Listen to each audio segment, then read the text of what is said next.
You know, every single time.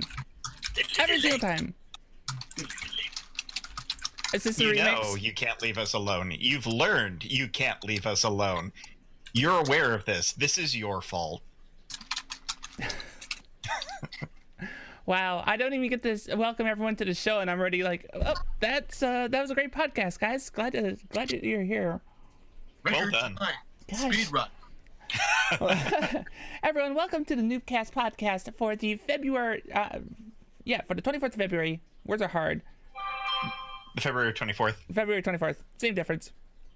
It's shorter, right? Yeah. Welcome. My name is Miss Michelle Jean, joined by the Noob crew, and our guest for this evening, Megan Fox of Glass Bottom Games. Megan, welcome to the show. Hello, hi. Could you give us a quick rundown of who you are and what you do and whatnot in the gaming scene? Yeah, sure. Okay, so I'm Megan Fox. I've been in development in general since 2000, a while ago. I've been an independent developer for 6 years. Jones on Fire. My last AAA game was Lego Universe. If any of you were kids way back then, you might have played it. Mm-hmm. Oh, wow. I liked it. It was fun. I'm familiar with the game. I wasn't necessarily good at the time, but I'm familiar with the game and whatnot. And of course, you're working on your upcoming game, Skatebird, which looks adorable for the record. I just have to put that out there. But we'll talk about that in a bit. Regardless, we'd like to welcome you to the show, and thanks for taking time to join us. Mm-hmm. I suppose we ask everyone this at the beginning of every show, so we're going to go ahead and ask you anyway. What have you been playing? Have you had any time to actually play any of the games that you wanted to? Or... Yeah, but I'm good. If I talk too much about them, I'll do that thing where I start dumping on popular games because there have been a crop of. So instead, I'm going to talk about the one that I actually liked. Okay. Well, so to be fair, so the one I didn't care for, the last Tomb Raider, it just kind of starts you. So it's the only game I played where it starts you maze and scene, and then 30 seconds later it rewinds and then starts you maze and scene, and then 2 minutes later it starts to not be that, but it tries very hard to be super exciting, and in the process it kind of, I don't know, it didn't gel. But more importantly, Crackdown 3 fucking rocked. Oh, are we allowed to curse on this? Yes, please. Oh, yeah. Oh, yes. So yeah, everyone, I don't understand why people were dumping on Crackdown 3. I'm assuming it's because they've been waiting for the game for 3,000 years, and at some point it had the collision breakable stuff, and now it doesn't, and we're meant to be angry because... I don't know. What actually came out is super fun, and I've been playing it a ton. It's pretty good. Right on. Awesome. Yeah, gosh, the Tomb Raider, the most recent Tomb Raider, I'm pretty familiar with that being less than popular versus other games from the reboot, and for various reasons. To be fair, the first of the reboots, the two games ago, was pretty good. It's just that's kind of been. Well. Of course, that sequel experiences more than it trying to stand alone on their own. Well, yeah. Well, that Shadow changed developers mid-development. It was okay. By the way, Crystal Dynamics, you're now making an Avengers game. Hey, Eidos, now you gotta finish their Tomb Raider game. Well, that, and they didn't rehire Rihanna Pratchett to help write the narrative, which she did for the reboot. So that might have some. Yep, I'm willing to bet. Where was I? We were just discussing that somewhere else too, and it was brought up. I'm like, oh yeah, so this is a fresh conversation in my mind, and that's why I'm acutely aware that is what made the first game of the reboot series stand out from the other ones. That would make a lot of sense, because that one had a good plot, good characters. They spent a lot of time turning Laura into barely tenderized hamburger, but it was overall good. Well, yeah, I suppose. Gosh, they beat her up so much in that reboot game. They really did. Rise just breaks my heart. I've written about it, about how Rise comes so close to saying and doing so much that one, they got so close to it. And those first few hours are genuinely such good effort on Crystal Dynamics' part. And then, from what I understand, Shadow is a lot like how the ending of Rise goes. And the result, that pretty much killed all of my interest. Mm-hmm.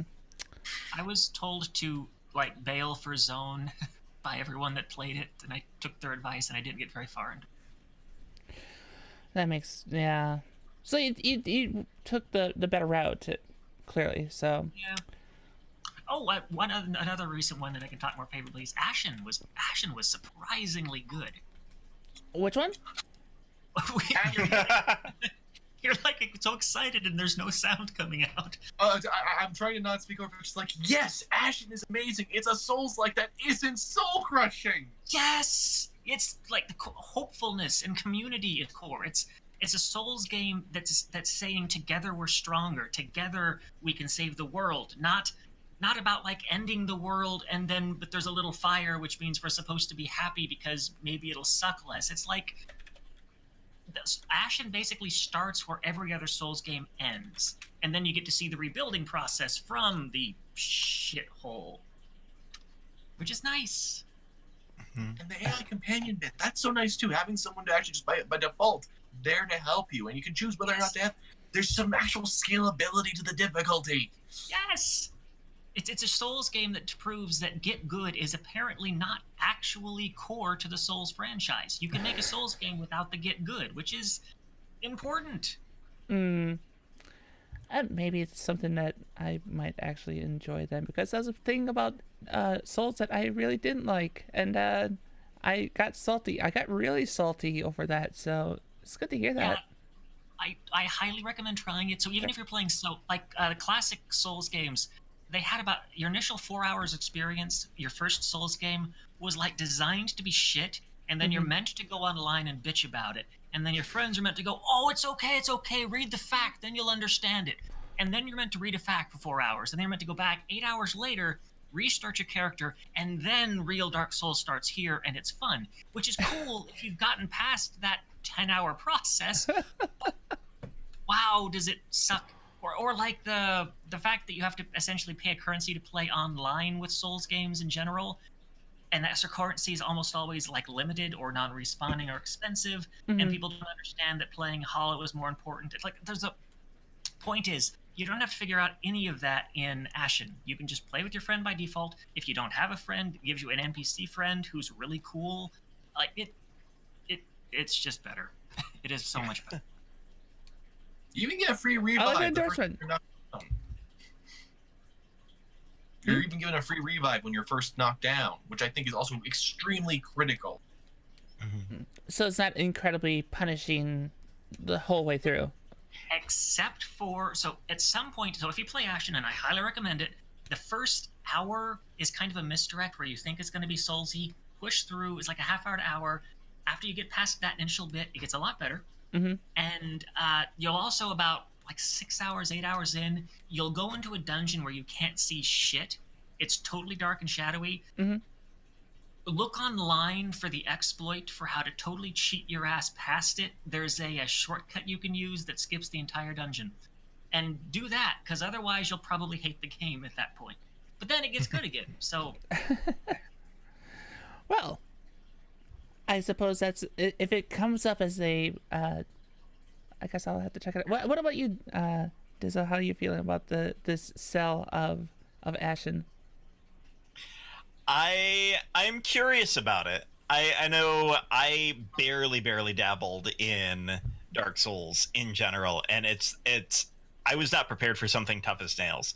Now I've been playing things like Dead Souls. Now maybe I've got more interest to kind of take that step forward.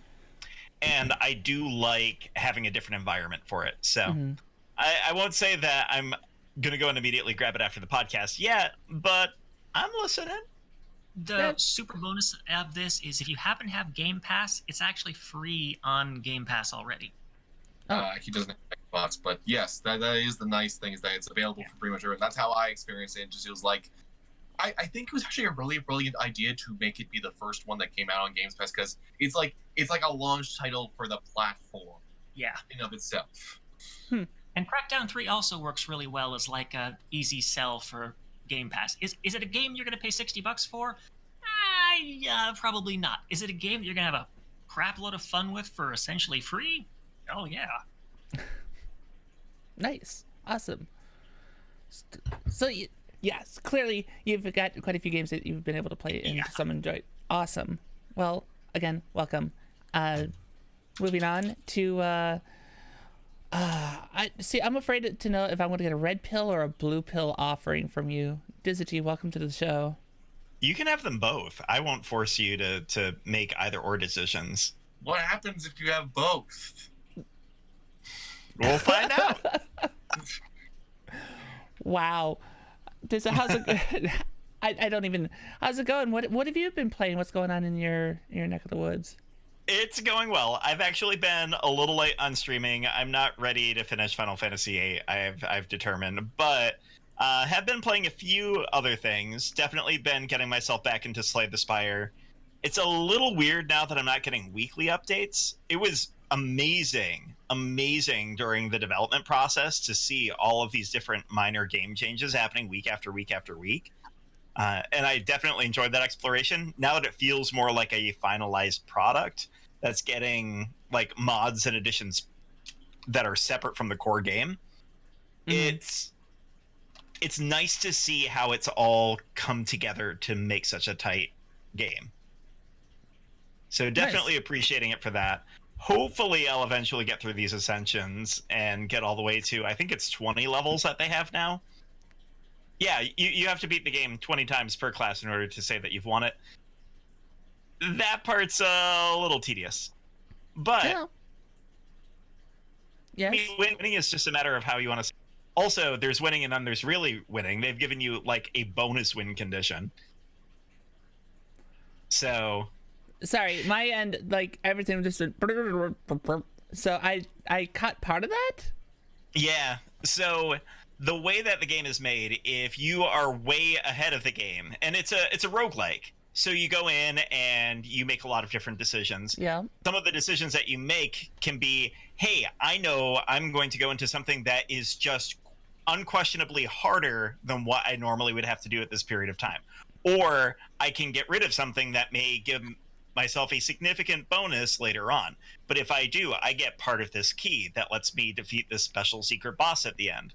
So not only do you have the regular progression steps that are in there, but you also have this feeling of, okay, can I do well enough that I can also beat the final, like, I don't want to call it like a super boss, but like a post boss afterwards. So there's a lot to enjoy, and I think there's a lot of reason to, even if you are playing well, try to take it that next step now, which is cool. I like the levels of success. So that's been a lot of fun. Other than that, I have found myself strangely enjoying a creation game, and I haven't done that for a long time. Go on. Which one? Dragon Quest Builders. Oh, Yes. It's solving one of the biggest problems that I've had with creation games, and that is it has a solid progression and you have direction the entire time that you're playing through. Mm-hmm. When you have something that's completely procedurally generated, it's almost impossible to make that scenario happen. Starbound kind of did it, but even then with Starbound, it felt kind of arbitrary. Sure. Whereas with Dragon Quest Builders, you get much closer to, hey, this is an actual story. There are actual people. There's a plot. There's something to understand in the background, independent from the main mechanic of building and combat. Right on. Yeah. God, it's been tempted a few times. You're not the only one to endorse it. Nestor from N Squared has also done that quite a bit and endorsed it. And it looks. See, I haven't had a creation game or anything that I think has really grabbed my attention since, like, see, you mentioned Starbound, but I didn't even care for Starbound. It was probably like Terraria. So, yeah. Of course, now you just put it on my radar again. I'm sorry? Definitely worth looking at, and definitely worth considering the sequel. I might even hold out until the sequel is available so that you can get actual multiplayer. Also, the biggest problem with the Dragon Age build, not Dragon Age. Oh my gosh, Dragon Age builders, let's go. Yes. The biggest problem with Dragon Quest builders is they break up the chapters with a couple of boss fights, which are easily the worst part of the game. And I gather that the feedback they got from those means that the next game probably won't have them, or they'll contextualize them better, or whatever. And really, everything else in the sequel just looks like this game plus more. So, unless you can find the first one really cheap, I'd probably just wait. Not to say the first one isn't a good game, just the sequel I think isn't it like soon, like this summer or something? I haven't heard, to be honest, but I mean, Let me get an exact date, if there is one. Dear Dr. Google, we need to know, is there a release date for Dragon Quest Builders 2? Do. But seriously, for all you home gamers in the stream chat, by all means, please try the current game. It is way better than you might think it is. Like, it's good. Dizza, I'm not gonna lie, for a second I thought you were about to do Baby Shark, and I was like, no, don't you dare do that. I would never. Except during break. Now I know exactly how to haunt your dreams. Oh dear. But yes, Dragon Quest Builders, surprisingly effective at getting my attention. Okay.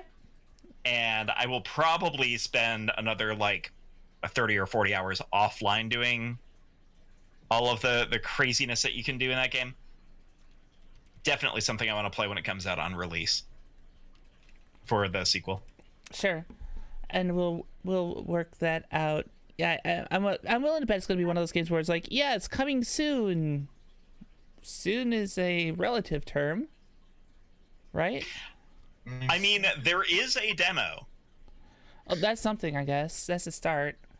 I mean, to be fair, there was also a demo for Mega Man Legends 3, but I have better odds for this one. Touche. Oh, come on. Mega Man Legends 3 is coming out eventually. They don't know it yet. Capcom may not know it yet, but it is coming out. I'll tell you what, you keep holding out hope. While you do that, I'll go ahead and welcome Elijah, the unabridged gamer, to the show. Elijah, welcome. I think I made my presence dangerously known with my eyebrows earlier, but thank you. Yes, you did, but I digress. What have you been playing? What have you been doing? Oh, that is always a lengthy list. Buckle up. Yeah, but I'm happy to say the Blackgate video is coming soon. I've got more stuff actually coming in for coverage, but what have I been playing recently? What have I been genuinely playing? Well, we'll start from the shortest. I briefly finally found out what the hell was going on with Scourge Outbreak / Scourge the Project. Okay. Which none of you recognize, but believe it or not, it actually has a historical significance. It's one of the first indie production Unreal 3 games to actually make it out. And like, they did everything that you shouldn't try on your first indie game. It was not only a full AAA trying to be third-person shooter, but they also added 4-player co-op and squad AI and everything, and competitive multiplayer to this whole thing. And it ends on a cliffhanger. And there's like full voice acting and everything, and it's just as bad as you think. They got the one guy who's like, sometimes in Obsidian RPGs, he's the only notable actor out of the entire project. It went over terribly. They re-released it as The Outbreak, and the thing is, it's remarkable in that also is the only indie remaster / remake I can ever think of a game. But here's the weird thing. They actually kind of made it worse. Like, there's more to it now, but it's the exact same story, and they've implemented worse things, like a really bad dodge mechanic and everything, and a really drawn-out tutorial sequence that feels like every early 2000s PS2 tutorial sequence. It's amazing. Wait, so are you saying that you have a problem with PS2 era tutorial portions of games? I have an issue with the fact that I was able to break Deus Ex's tutorial sequence in like less than 10 minutes. That when I can do something like that, that concerns me. Yes, but besides that, my viewers voted that I streamed The Force Unleashed, and I had a glitch where I had to fight the worst boss fight 3 times in a row, so that was fun. Boss rush mode. Right. Oh my gosh. Because here's the thing. Kaz Imperatus, there's only one way to defeat him. You leap up, you zap him with lightning. He blocks everything else. He's the second boss in the game. He blocks every single attack. He's actually more intense than Darth Vader. This happens on stream. Power. But that was a thing. I played through The Spy Who Shot Me, which everyone should play. It's basically a send up to GoldenEye 64. A video is going to be forthcoming. It is amazingly fun. It's a game that actually made it have early access and is version 1.0, and it's actually version 1.0. Go figure, hell sign. Nice. Yeah, it's actually a lot of fun, and it's the thing is, I'd actually compare it a little bit to Paratopic as a comedy, in that everything reacts to your actions. So when you're in the main office, you can shoot anything, and the game world responds to it. There are actual bonuses you can find and everything. It's like, this is a lovingly made game, so it's been a lot of fun. And my next 2 games are where I'm likely to get people to be staring at me angrily, because the other 2 games I have been playing and having fun with are Battlefield 5 and Anthem. Yes, Anthem. Yes. Okay. It's a fun game, Brent. It's a fun game. I am at 10 hours in, and I have been having a blast. I've been playing with my one friend, David, and his dad and brother. That was fun in co-op. I mostly preferred it as a single-player game, though. Like, really, I pretty much everything has worked better as a single-player experience. The Interceptor Javelin is a lot of fun. The cooling system is brilliant, because as a result of the fact that your suit overheats, you can't abuse your jet systems. And also, the level designers have some real fun with it. There was this one side quest where I'm sent into this rainforest biome, okay? Okay. And I'm fighting them through this encampment, and there's a part of it where it goes over top, where there's a structure above you, and there's water falling down. When you're underneath this area, you can hover infinitely, whereas there are other zones where you can't do that, where you instead have to react differently to the situation. There's some really clever moments where it dynamically shakes things up by simply changing one variable. Plus, the fact that it's not all about the guns makes it a lot more enjoyable by comparison to Destiny 2, because in Destiny, it's mostly, I threw my grenade, I use my melee attack, I'm going to use my ult on the boss. That's pretty much my only thought there. In Anthem, I use all of my abilities constantly. I am regularly switching, and melee attacks are actually valid as a form of combating enemies. So, as a result, it's actually been way more dynamic and very enjoyable. One of the pieces of critique that I've picked up on is you're talking about your ability to use all the various the mechanics that the developers give you as abilities for combat, right? So your different shooting abilities or whatever. What about the fact that the weapons tend to look very similar, like very similar? The gun models are incredibly small, and you're not looking at them when you're playing the game. You have gigantic titanic enemies and monsters that are twice your size. You're basically in Monster Hunter World with guns. It's just that the enemies do die faster than in Monster Hunter World.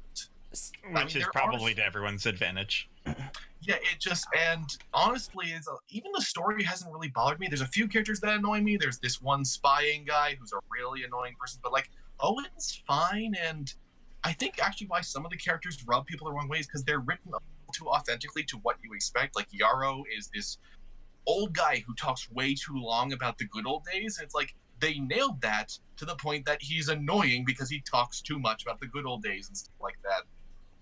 But really, I do think that it feels like the game is actually chafing a bit against BioWare's reputation. Like, if they weren't as tied to we are a BioWare game, it would have an easier time functioning as itself. And they've patched a fair number of issues already, so I'm not nearly as concerned about the loading screens and stuff like that. And just in general, I've been having to, even the claims that it doesn't have the tower area in Destiny, there actually is a mini social hub. It's just separated off from everything else. So I haven't hated it. 10 hours in, I'm having a lot of fun, and I'm just I'm more saddened than anything else to see that so many people aren't, and I'm confused by a lot of it. So I have a question about that. Did you happen to play Destiny back when it was a new release? Yes. Do you think this is worse than Destiny was as a new release, or better? I recall reaching Venus day one in Destiny 1. I recall pittering out really quickly with Destiny 1. Like, just, I remember the content burnout of that time period. I remember the story making absolutely no sense and leaving a lot of burnout, not having any much in the way of actual significance. And I mean, I have actually seen the end cutscene for Anthem. I looked ahead just to see what the hell was going to happen there, and it's like, okay, it's a teaser for more, but unlike with the I don't have time to explain why I don't have time to explain, I at least generally understand what's going on with Anthem here. There's a world engine that was led by an ancient race, and there are people fighting over it, and there's all these things happening. I have a lot less questions, except when do I get to experience more? How do I do more? So I would say I'm actually having a better time with Anthem at the start than I did with Destiny 1. And I say this as someone who regretfully pre-ordered Destiny 1 on PS3, no less. So it's like, yeah. Well, at the time I thought I was going to be upgrading to a PS4, so free bonus copy. That never happened, obviously. I'm so sorry. So then I guess my feeling is whether or not the game, like, arguably right now it's bad or good, I don't know. I was never really the target market because Destiny wasn't my thing either. That's okay. Whether it's good or bad right now, likely it's at least not as bad as Destiny, and Destiny was more than good enough for them to carry and turn into something great. Mm-hmm. Like, so there's a chance that they could turn this into... The weirdest thing about it is I gather that BioWare actually got, like, given their walking papers and they're off working on something else now, whereas a different studio took over. It's still BioWare, but it's partially the Star Wars Tor team, which is why people think that they might be trying to plan to kill off Tor in the next few years, because that game's been going on a while. Yeah, so it's like, it wouldn't be shocking if it got passed off. Plus, that is a kind of a BioWare strategy with a lot of their games, is they make the main release, they have another team handle all the DLC, and I mean, plus Dragon Age 4 has been rebooted like 2 times now, supposedly, so they're probably trying to finally get that to come together. Mm-hmm. And the N7 armor paint job, that is really nice. That is actually one of the nicer touches. But just that's the thing. You can customize your. I mean, in Destiny, you're very limited by what you can do. You have a very specific set of armor that you can really use at any given time if you want to actually be on the head of the RNG curve. Anthem's like, nah.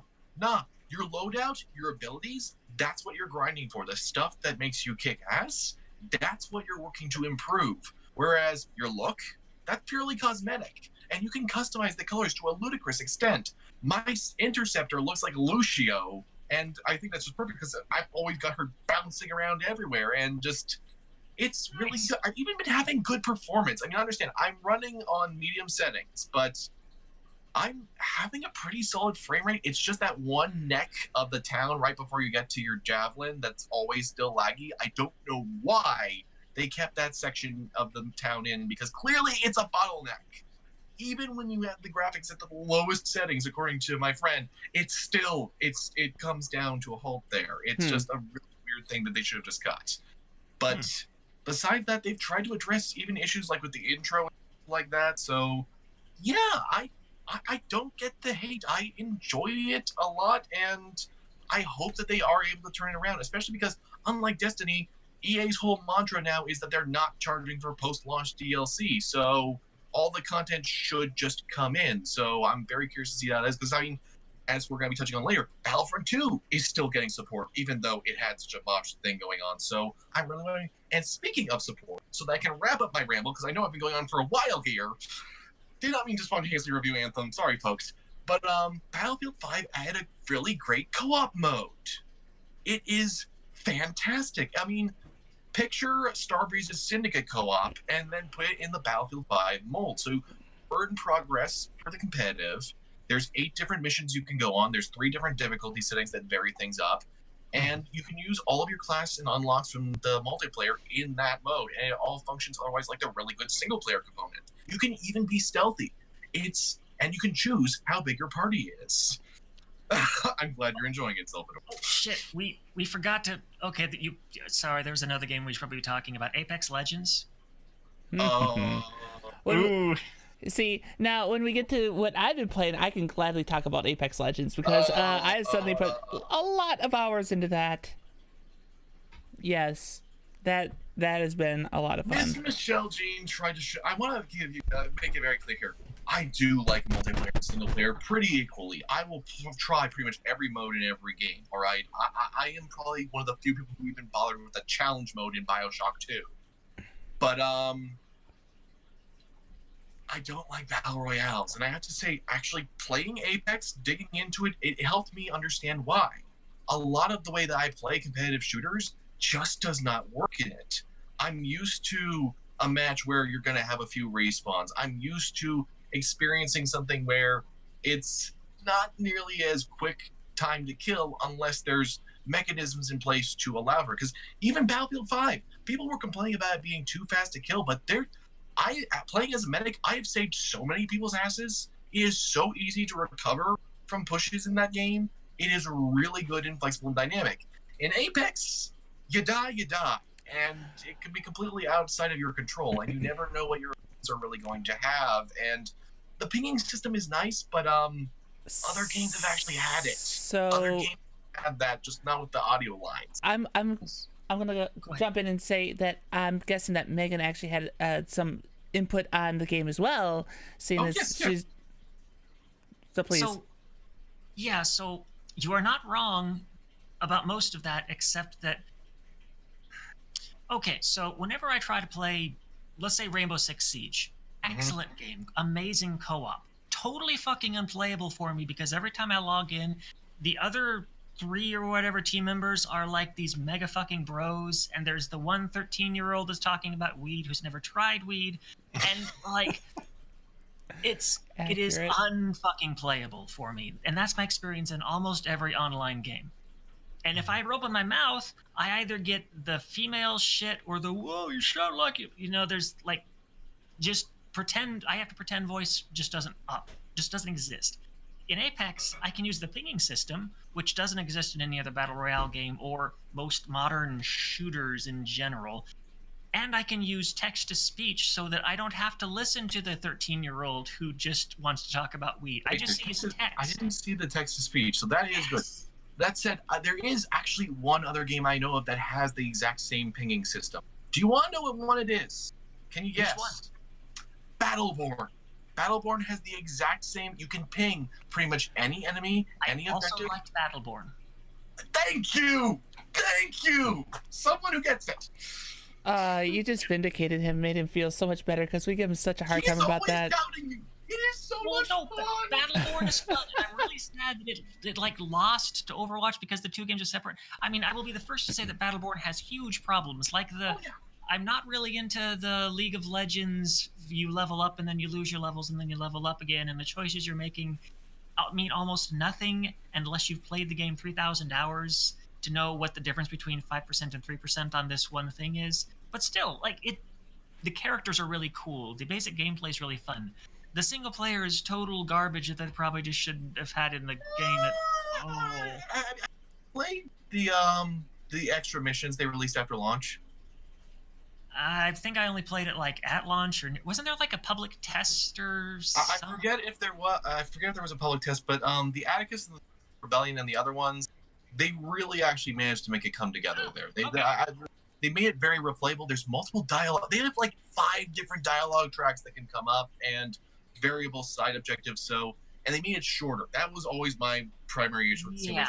It takes a long time.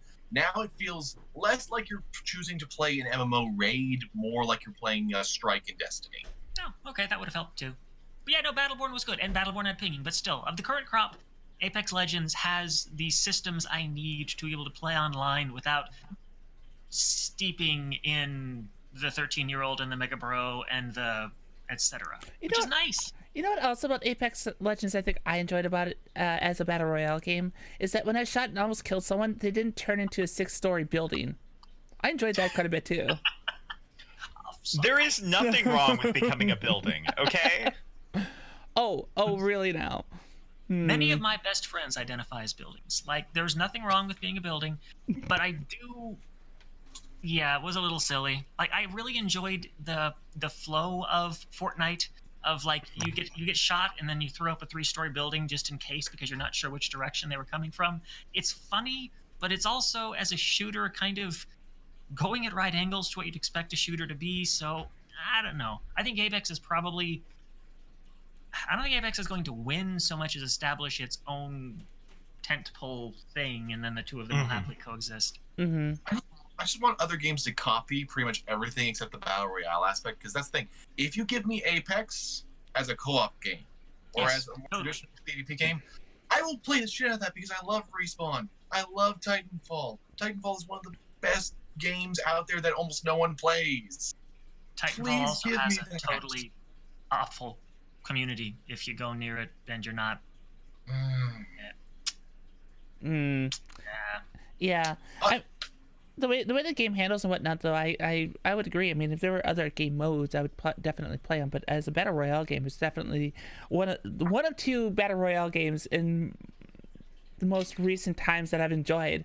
I mean, I've put a good amount of time into like PUBG. I did dabble into Fortnite, so I can say I did other battle royales, that the top battle royales, but it's one that has drawn me back to play more.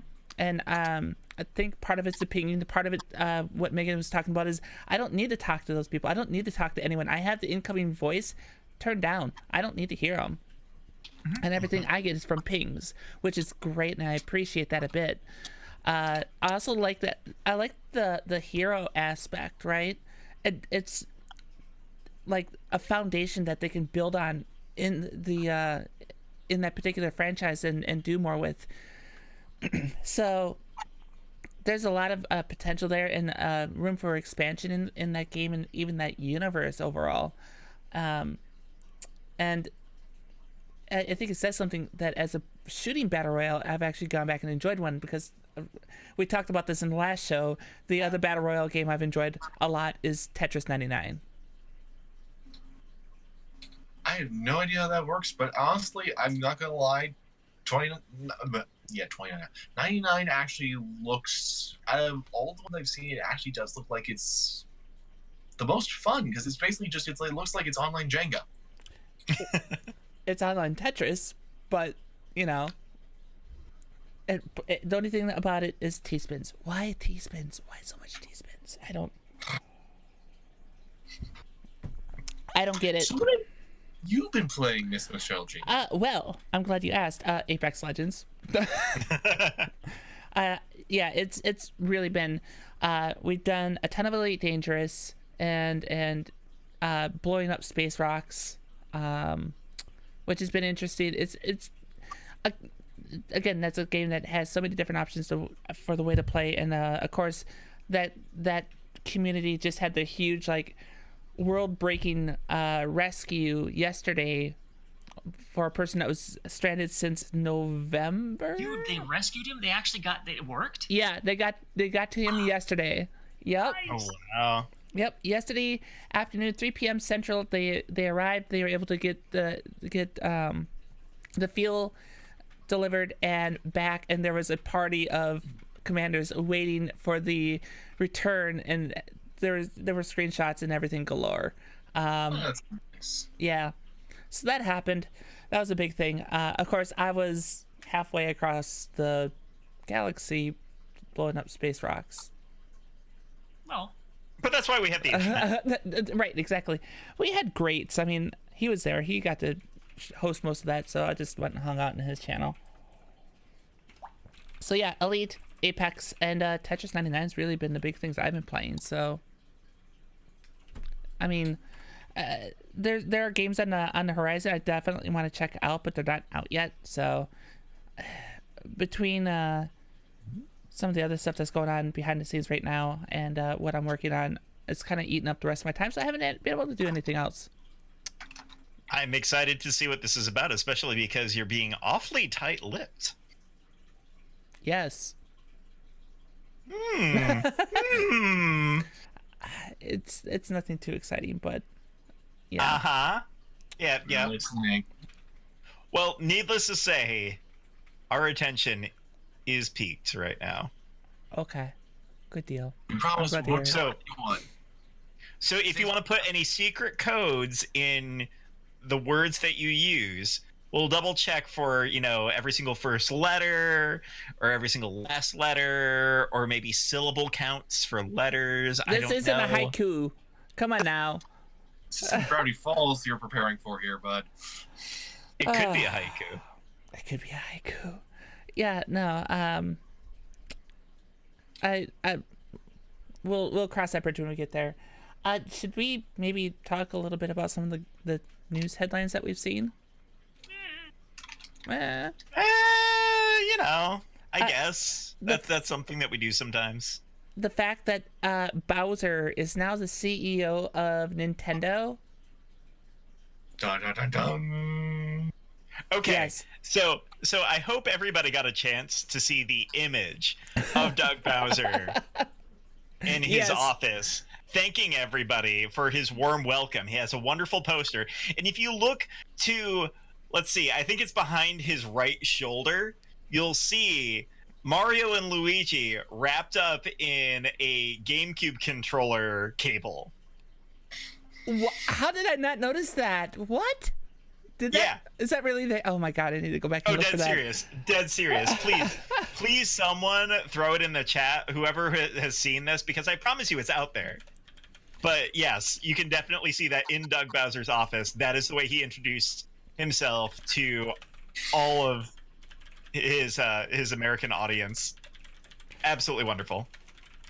So yeah, for those that don't know, Reggie, who has been a predominant image for Nintendo America, announced this week that he was stepping down from his position as CEO, and he's being succeeded by Doug Bowser.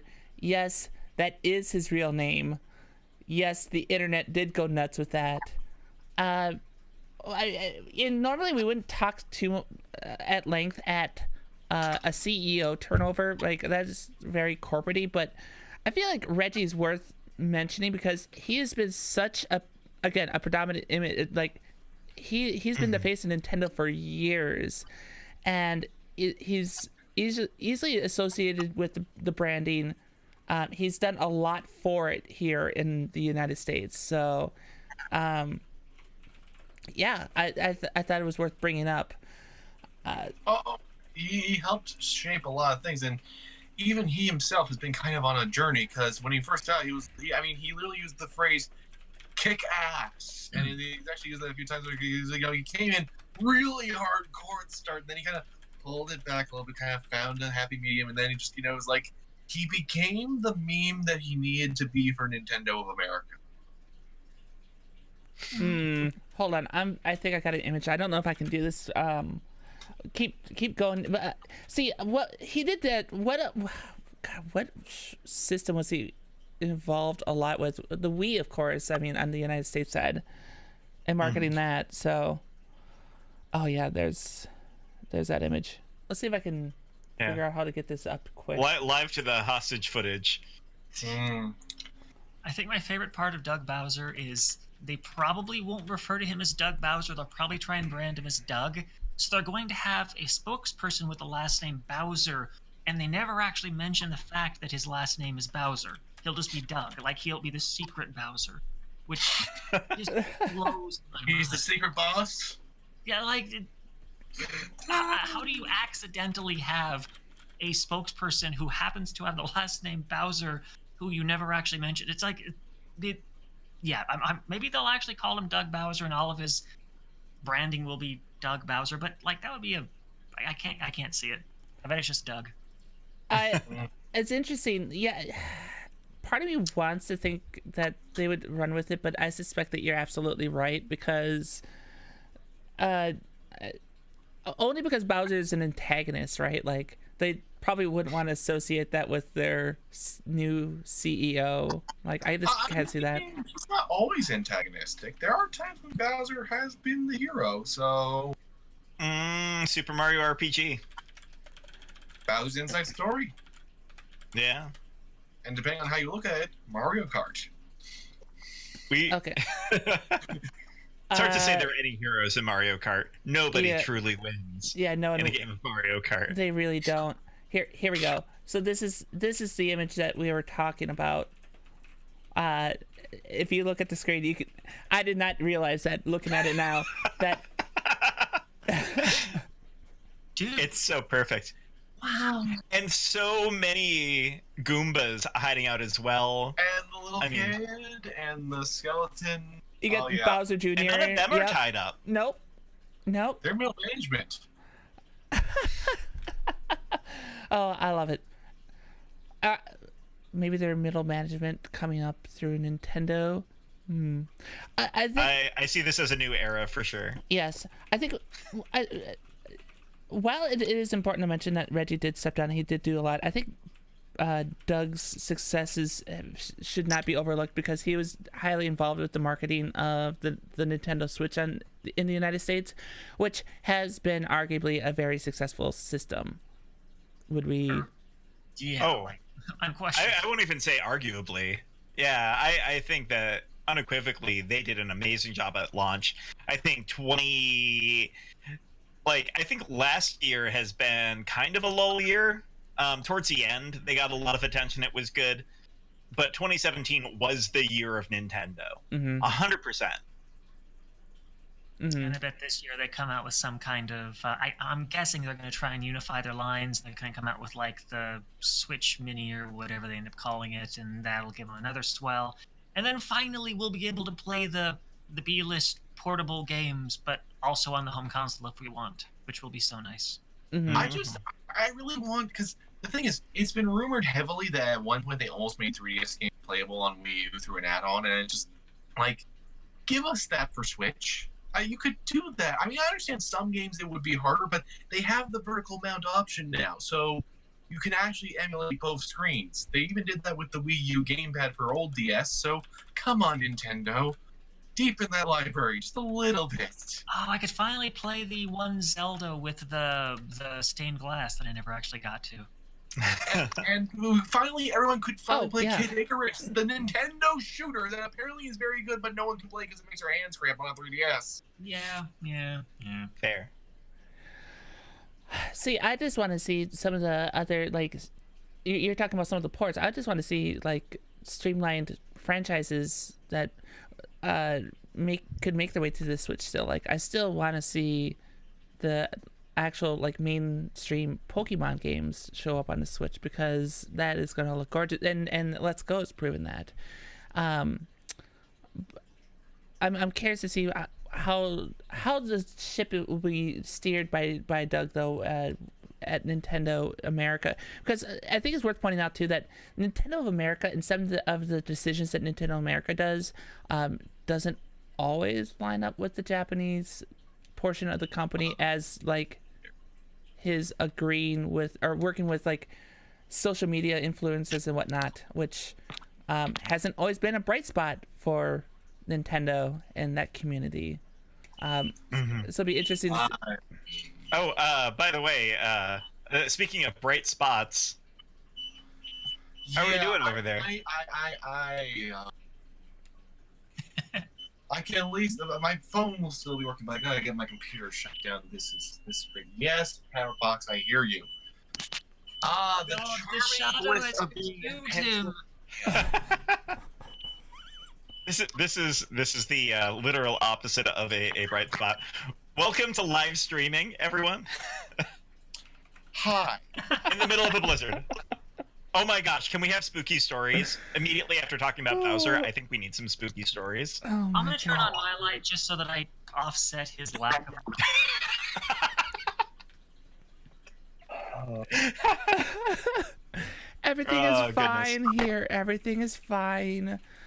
But in all of the news that we have had in the past 2 months about executives disappearing and taking care of a whole bunch of different things, it's good to see a transition that feels fully involved, that everybody is okay with, and is mostly intentional, and all is good. I would completely agree with that. And of course, it would be Nintendo, right?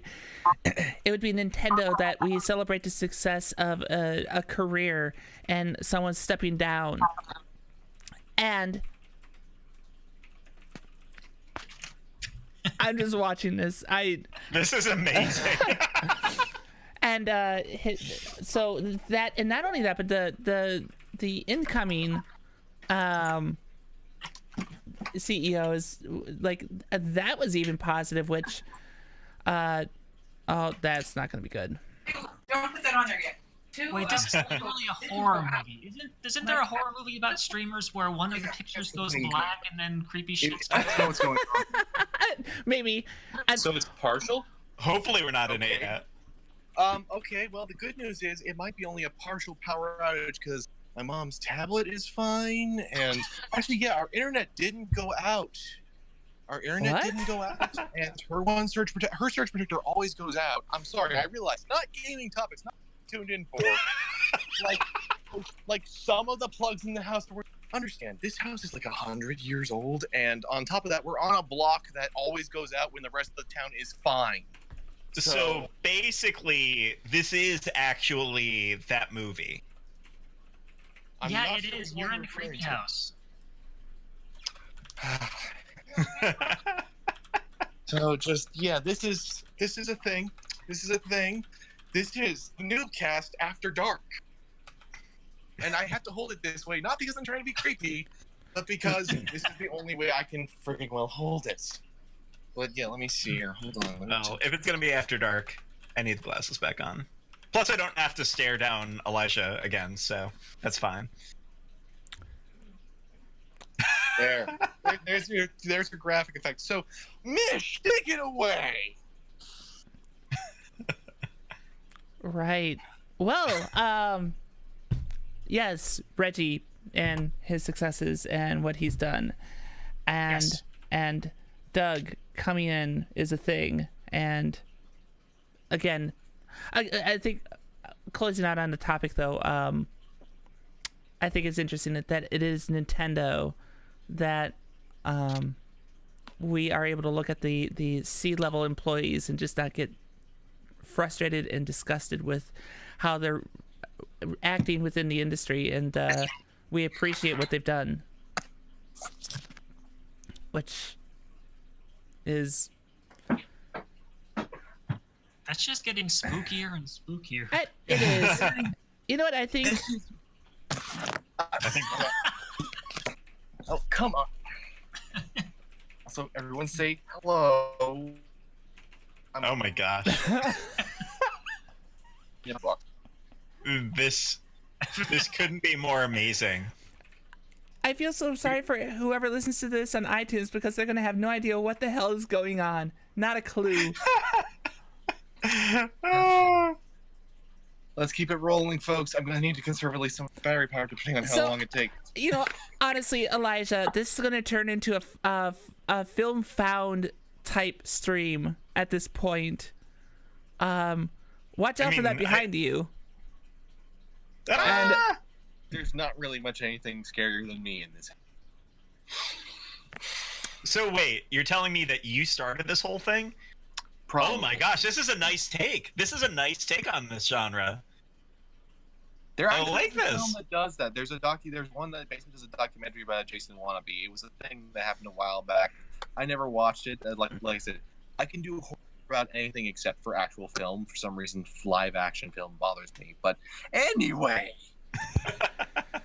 Hold on. There's something beeping. I have to. Internet, which means the internet's going to go away.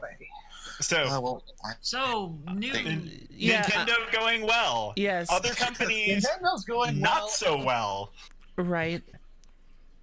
And as it turns out. I can't even mute him until unless I were to minimize the video.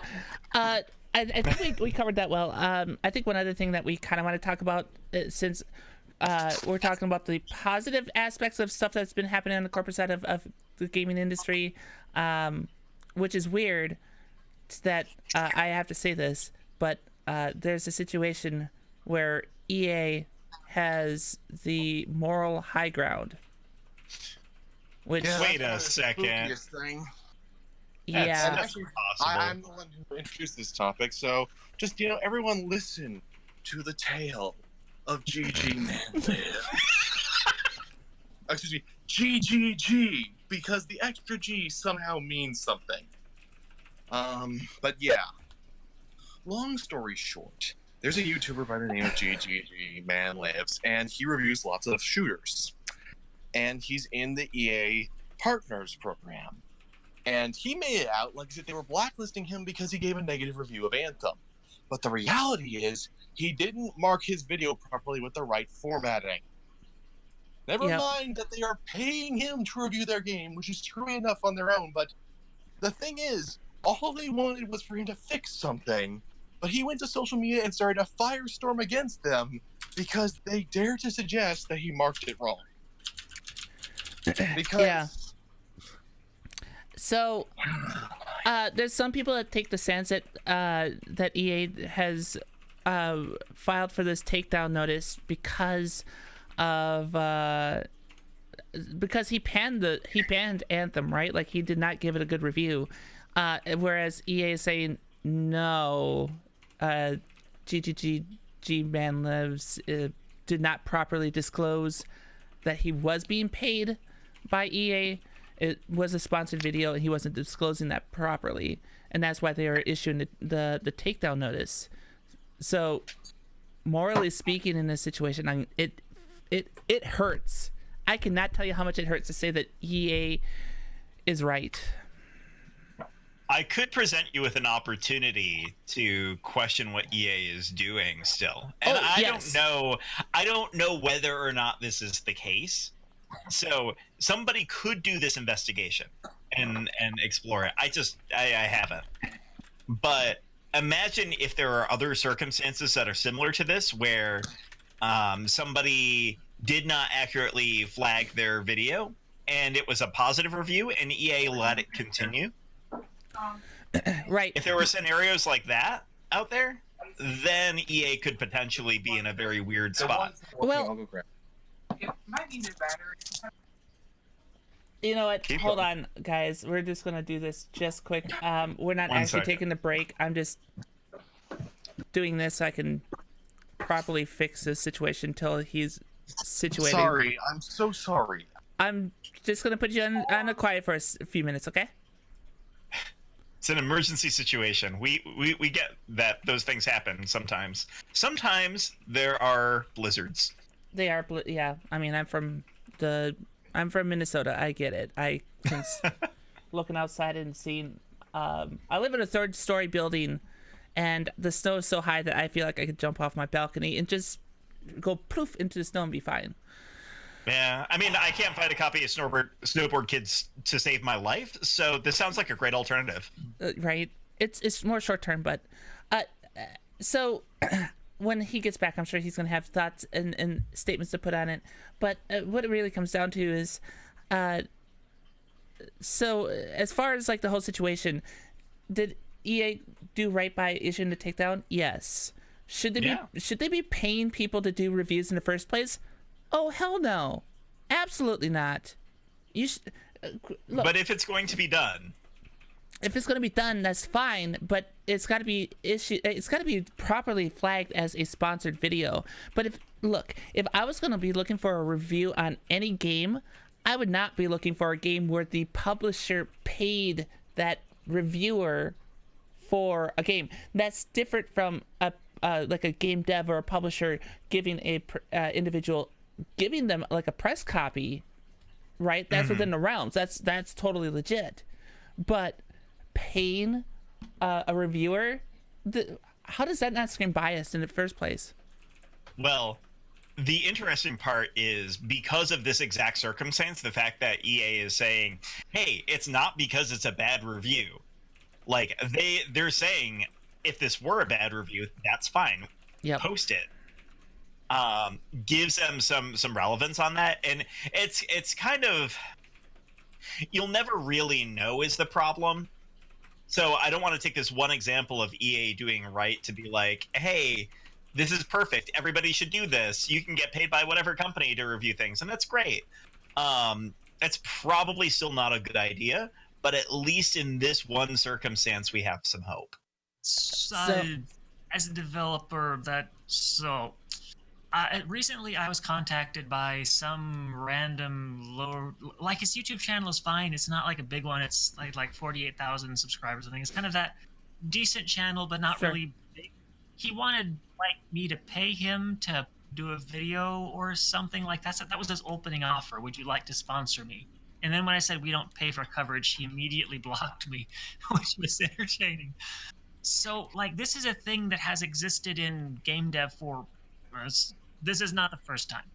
That's insane. Well, yeah, I'm not saying it's good or bad. Like, I don't participate in it for various reasons.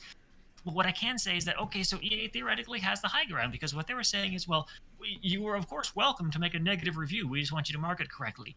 Do you think they will ask him to make another review if he gives them a negative review? As far as I could tell from what I've picked up from the research I've done on this situation, they weren't going to. All they wanted is the watermark that's in the corner that properly discloses whether or not. Oh yeah, I don't disagree in that part. I just mean that let's say he properly disclosed, and then he gave a negative review, and as they say, it's fine. We just want you to disclose properly. Had he done a negative review, do you think when Anthem 2 comes out, he would be paid to do a review then? That's a good question. Now, that's a really good question. And I mean, that's, God, you know what? That's speculation no matter how you go about it, right? Like, ethically speaking, it'd be great if that were to happen, right? But do you think they are? It's EA. So do I think EA would do that? No, I don't think EA would do that. So you get a situation. This is the reason why the paying thing is so dicey. You get into this situation where they say, "Oh yeah, no, we're just paying you for a review. We don't care if it's good or bad." But if they then give the impression that they're not going to pay you again, that encourages good reviews because you don't want to get blacklisted by giant publishers. Yeah. It's absolutely soft power, but it's real power that they wield, just as a matter of the circumstance. Yep. Yeah, and regardless of whether or not they say, "Oh, well, you know, of course we like." Well, practically speaking, which is why I'm not saying this is good or bad practice, just maybe steering clear of paying reviewers entirely is good for social power reasons. Well, yeah, see, and I would completely agree with that. Like, paying reviewers should just be a area that should just be completely avoided for all the other reasons. Because imagine that there were a group of reviewers that didn't disclose, right? And then it was leaked that these reviewers were being paid by X publisher to review their games. That's going to call into question every single review that person's ever done. It's going to call into question the ethical standings of that publisher. Like, there is nothing positive about it. Yeah. From a standpoint as a dev that had a YouTuber that did that, I'm shocked. Like, well, it's not this. It isn't unusual, and his approach wasn't unprofessional. It wasn't surprising. The only thing I find frustrating about it is, whenever people are doing that, it means presumably someone has paid them for that, and his videos wouldn't have enough. He doesn't have enough following for that to really even be worth the cost. It frustrates me from people going after vulnerable low-rent developers who are desperate for coverage and might not realize this is a bad deal. That angle of it frustrates me. Like, everything else is, I don't know, but it does concern me that people are using this tactic to prey on maybe developers who just released their first game and have some money, and yeah, that I think brings up a whole list of things that can be discussed on the issue, because I think that concern is very sound in how you formed it. I mean, just the idea that YouTubers or just reviewers in general are looking to do that. Like, I don't know, maybe it's just me, but when I was writing for game news sites, I was fucking happy when a game dev is like, here's a game for you to review, and I got the game. Like, I was happy with that. What happened to that? There are a lot of elements to it. I mean, YouTubers are trying to make their own money, and if they want to be able to do it full time, they're trying to find a way to monetize what they're doing, and they'll take every avenue that they can possibly get, depending on the level of commitment, the level of interest, and where they're actually at. it's frustrating to me to see people doing that sort of stuff. I get where it comes from, because at the end of the day, you want to be able to make something like this your profession. You're going to have to figure out your details. Yeah, exactly. Megan, so what kind of evolution have you seen in that? Like, you said it's a general practice now. Like, when did this type of thing change where it became more where game devs are paying for these instead of just here's a copy for review? I don't want to give the impression that this is like common practice and that all of the developers you see are like horrible liars and that the YouTube, like, no, there are people who are kind of exploiting younger developers when you don't know this stuff is generally a bad idea, and that's happening, and that's crappy, but that doesn't necessarily mean that Red Panda Gamer is being paid off or that Jim Sterling or whatever. Like, that's happening, and then at the very, very, very higher end, you have there's a lot of evidence and a lot of clearly demonstrated we are paying developers for or paying streamers for reviews, and they try to be clear with we're doing this, and there's little icons and so on and so forth, and like those two things exist, and those two things, at least the high end one, has existed for I don't know, half a decade at least. It's not a new thing, and that's been an increasing source of revenue for streamers, and I would assume even for mid-tier streamers.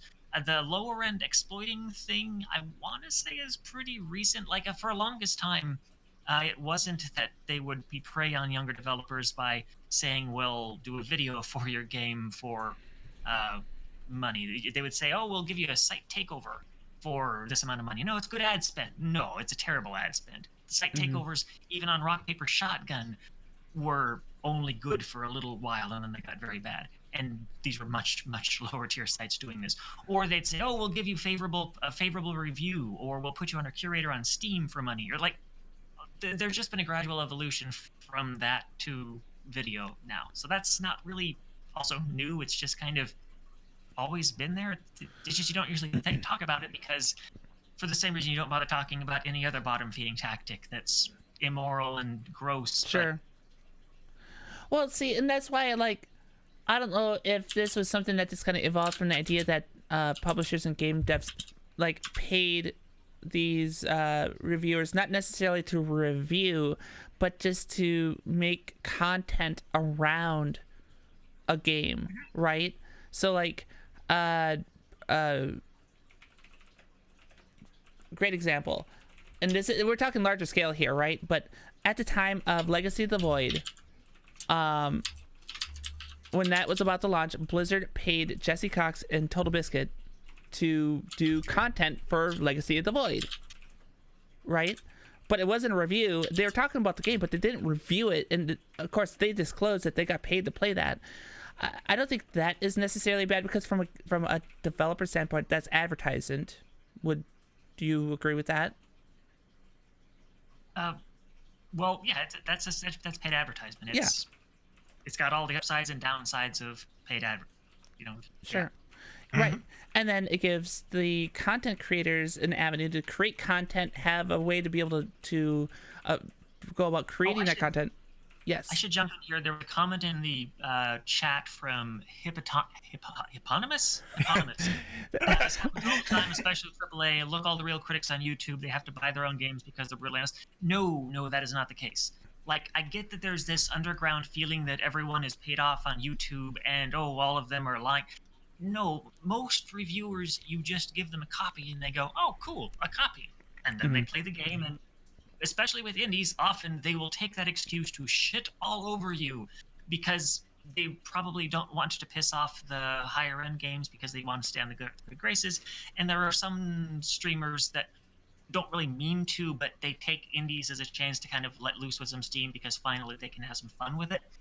That kind of thing happens sometimes. But like the whole, you have to buy your own games or you're paid off. Like, no, this is nowhere near as common as you might think. It's just, it exists. That's all. Yeah, continue. Hipponomus, that happens to him quite a bit. He's actually our rotating host that isn't on this week. That happens to him all the time. But yeah, I suppose. So Oh, like, yeah, they get blacklisted. Yeah, sorry. Yeah, I agree with that. yeah. There's so many different things with like reviews and whatnot too, because of course people if they do end up playing the game and whatnot, or if they're on like a release list, like a list to get press copies, there's still the issue that they might not say anything too horribly because they don't want to get blacklisted. This goes into the whole thing, like reviews and whatnot. Like the whole gaming review process is, I honestly, in my opinion, this is my opinion, that the whole game review process, no matter the level, is a clusterfuck. Flat out. Right? Like the fact that in the gaming industry is the publishers that release games to get reviewed. They're the ones that can go, oh, well, PC Gamer said that this game was horrible. We're never going to give them a game again. Or Kotaku or IGN, right? They control that, which sucks. So of course, then those sites that are supposed to be trusted by those consumers to get the information on the games that they want to know about, they're not getting a full picture. Possibly, this is all hypothetical, of course, right? Mm-hmm. And then you run into a problem where, Megan, you mentioned that sometimes with an indie developer, then they will let loose.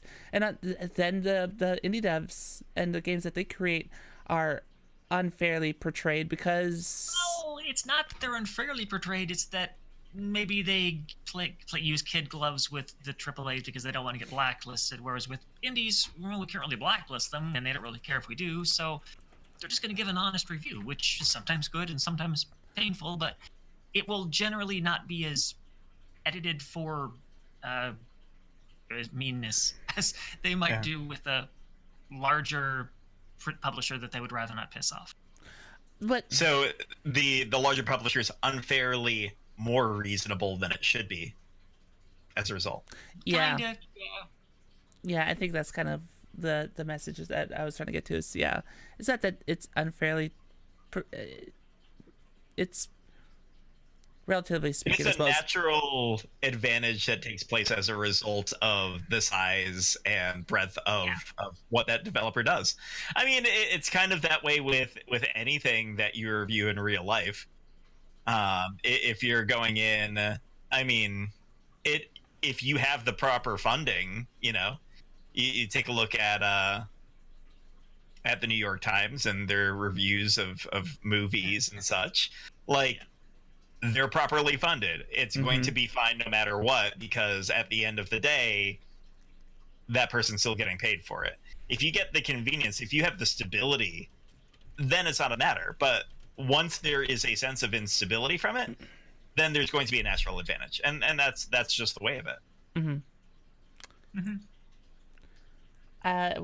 I guess with this, I'm curious to see how it continues to unfold, and kind of going back to the whole like original EA GGG man lives, and whether this what happens with the program in general. Like I think it's something to stick a pin in and circle back on.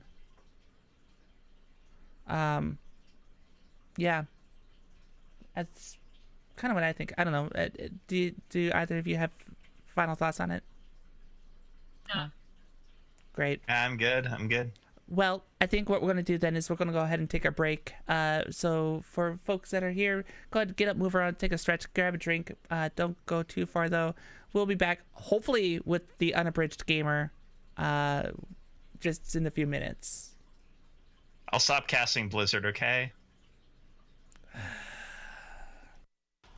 Oh. Somebody's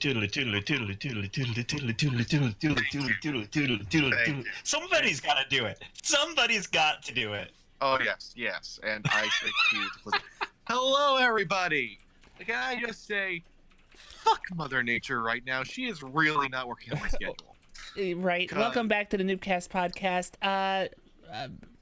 You had some input you wanted to give before you ran into technical problems? Oh, yes. Because, hi, YouTube critic here. So many thoughts. Because, first of all, the idea of getting paid for a review is a fantasy that just still bewilders me to this day, because so many of us had to fight tooth and nail just to get a review code.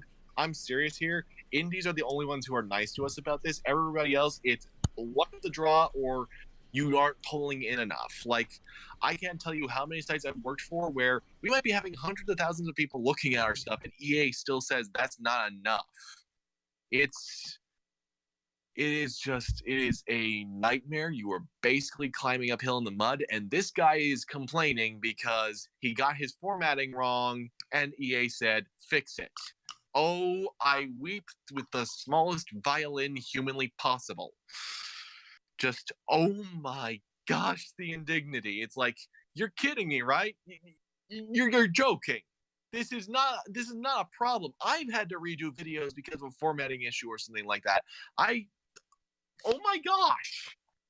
This is, in the YouTube side of things, what happened here was not, aside from obviously what's already been discussed about the legalities and all the morality about actually paying for a reviewer, all of this is so incredibly minutely simple that it makes me just question the guy's priorities.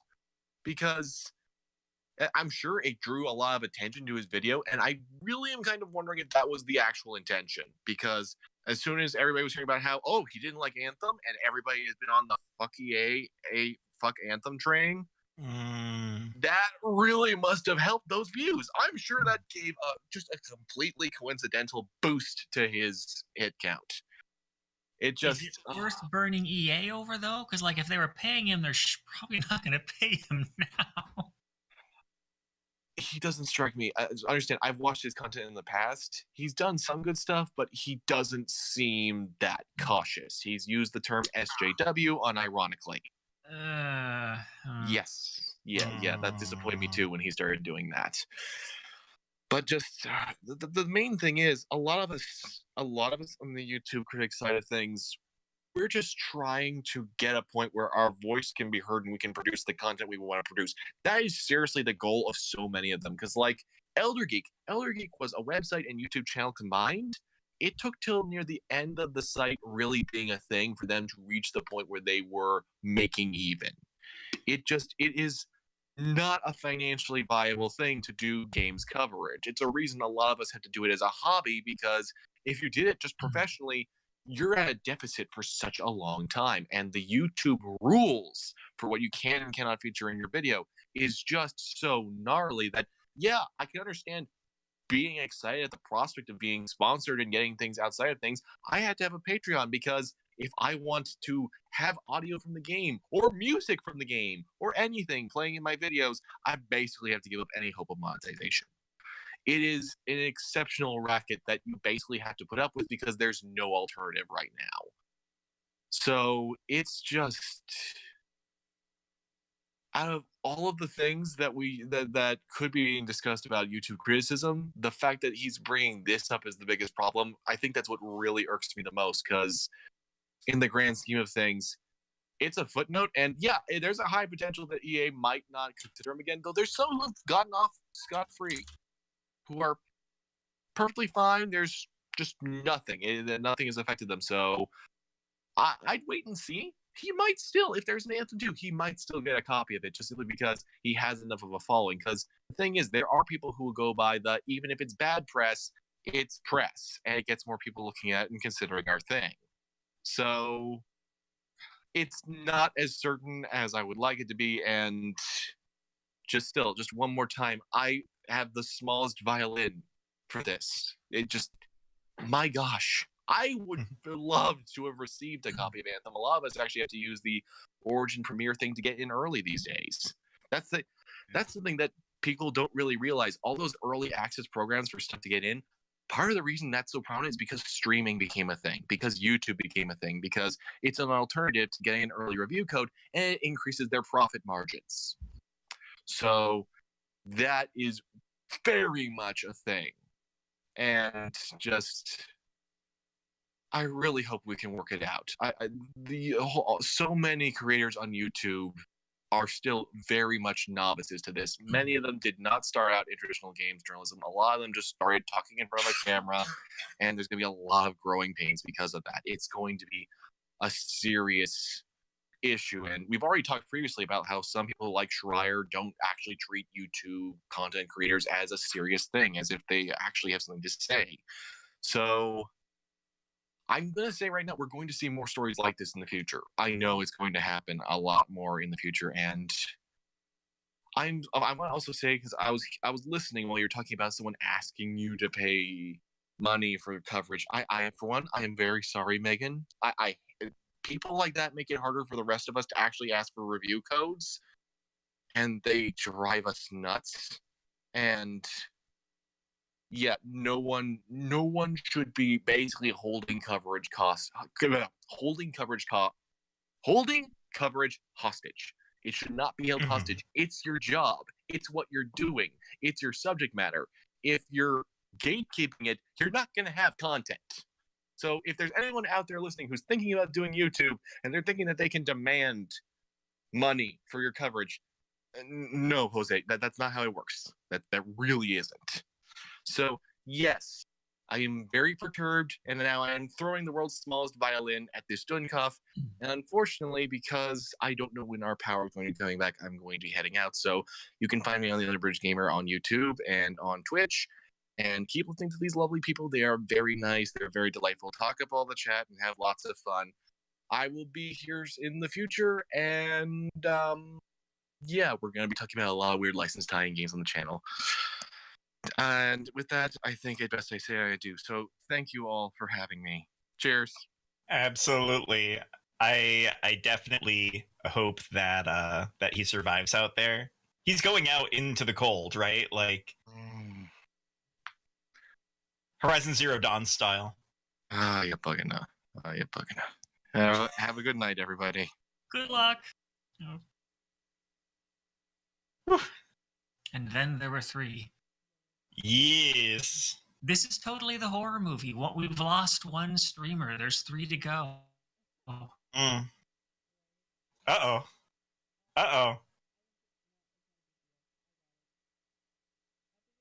We've got a pair of dilemmas right now. Yes, Mish's audio we can't catch. Oh, no. I think we got it. We're good. Okay.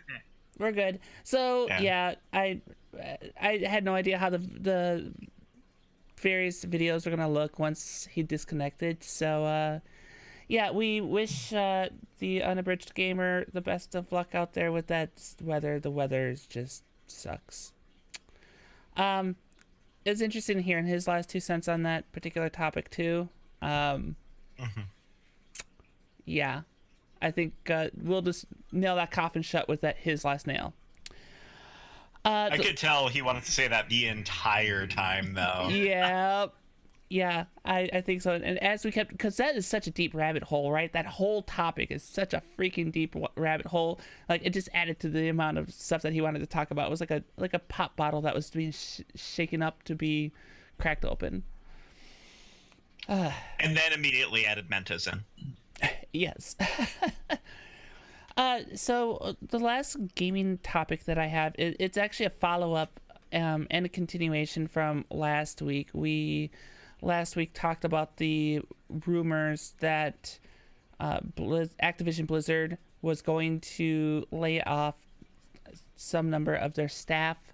The Tuesday after that particular episode, they had their sharings call, where the CEO of Activision-Blizzard had declared that they had record-breaking numbers and profits, and then proceeded to announce that they were laying off 775 employees. So that happened. Yeah. It's kind of sad that that's a thing that would happen, and I couldn't imagine what it's like to be in an industry where it's so volatile, where it can get tossed up and who knows where you're gonna land. I mean, the standing joke is you're not a real is a real game developer, a real AAA game developer. I forget the general phrase. If you haven't been laid off at least 3 times, like, that's just part of it. The first thing I was told in the industry, like from my first boss, was that staying mobile or being mobile was the way to get your career ahead fastest, which means moving from studio to studio to studio rapidly. You don't tend to get promoted internally. The way you get promotions is by moving from studio to studio, which then gets you the higher title. Like, the whole industry is built around this horrible idea that there is no stability and that studios fall apart all the time. And, well, I hope you live in LA or something so that you can actually move to the one of the nearby studios. Yep. And if you're not near a hub, it creates this weird dynamic where, on the one hand, you could go work for Bethesda. On the other, if Bethesda ever lays off, there's not much else around there. So there's this weird, like, all of these dumb things that you wouldn't think apply today because we live in a world where 3 or 4 people can talk online without much trouble and stream it on the internet. And you'd figure maybe we could run teams this way and, Right. games this way. And you can, but for some reason, a lot of games just doesn't work this way, and that creates this, well, the EA thing. Yeah.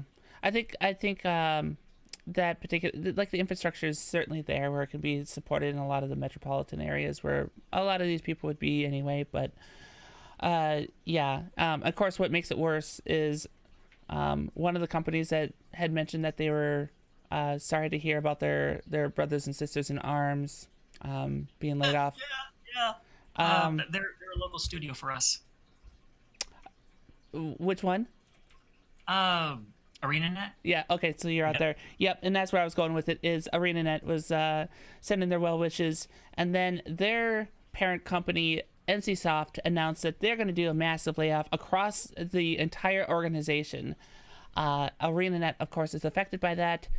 There was this is rumor and whatnot, but up to 33% of their staff, which, that's a significant number. They're looking at over 125 people that could be laid off then. Yep. Which is, Oh wow. yeah. There's the CEO of NCSoft was talking about how sales were down all across the board, and then rising costs to maintain the development that's been occurring in the West. So that was directly associated with ArenaNet. So that happened. So remember, soaring profits, only 8% of you are going to be gone. Right. Which actually has to mean at that point when things are really bad, holy cow, are they bad? Yeah. It's unfortunate to hear that. I think with ArenaNet, there was maybe some writing on the wall, but it's one of those hindsight 2020 things. Like, oh well, they didn't announce that they were going to do a new expansion for Guild Wars, and they haven't talked about a new franchise yet, and their projects are under wrap. So some commentators have gone, it's like, well, we can hyperanalyze this and say, well, we could have seen it there, but it really seemed like an announcement that came out of left field. Yeah. I mean, there was locally, there wasn't like everyone knew that ArenaNet was in. You just kind of assume that whenever a studio, you don't see people from it very often and you don't hear it, you just kind of assume they're working on, like, oh, they're probably working on a next-gen title, or they're pretty close to Microsoft. Maybe they're working on an Xbox 2, whatever they're going to call the next Xbox. Maybe they're working on a thing for that, but then it turns out, no, they're just going to get shuttered, apparently, or whatever. Yeah, and I'm biased in this whole situation because with this particular one, as people know, that this particular channel, this Twitch channel, was been made as a Guild Wars channel for a long time, and I'm a huge fan of the franchise. So I'm biased in my opinion because I think it sucks. Of course, I also think that NCSoft is just as evil as EA as far as how they look at things in the industry as a whole. Yeah. So I don't have high opinions about NCSoft. I didn't to begin with. At the fact that they closed City of Heroes to help try to push people towards Guild Wars 2, like, that was actually going to help. I don't think. Well, it hurts. Of course, the other part with that announcement, right, is that NCSoft West had announced that they're going to re-merge with ArenaNet, which of course is interesting that would happen 3 years after ArenaNet spun off from NCSoft West. Mm-hmm. So, And of course, NCSoft's mobile division, what is it, Iron Tiger, looks to be gutted pretty heavily too. Mm-hmm. It's rough. Are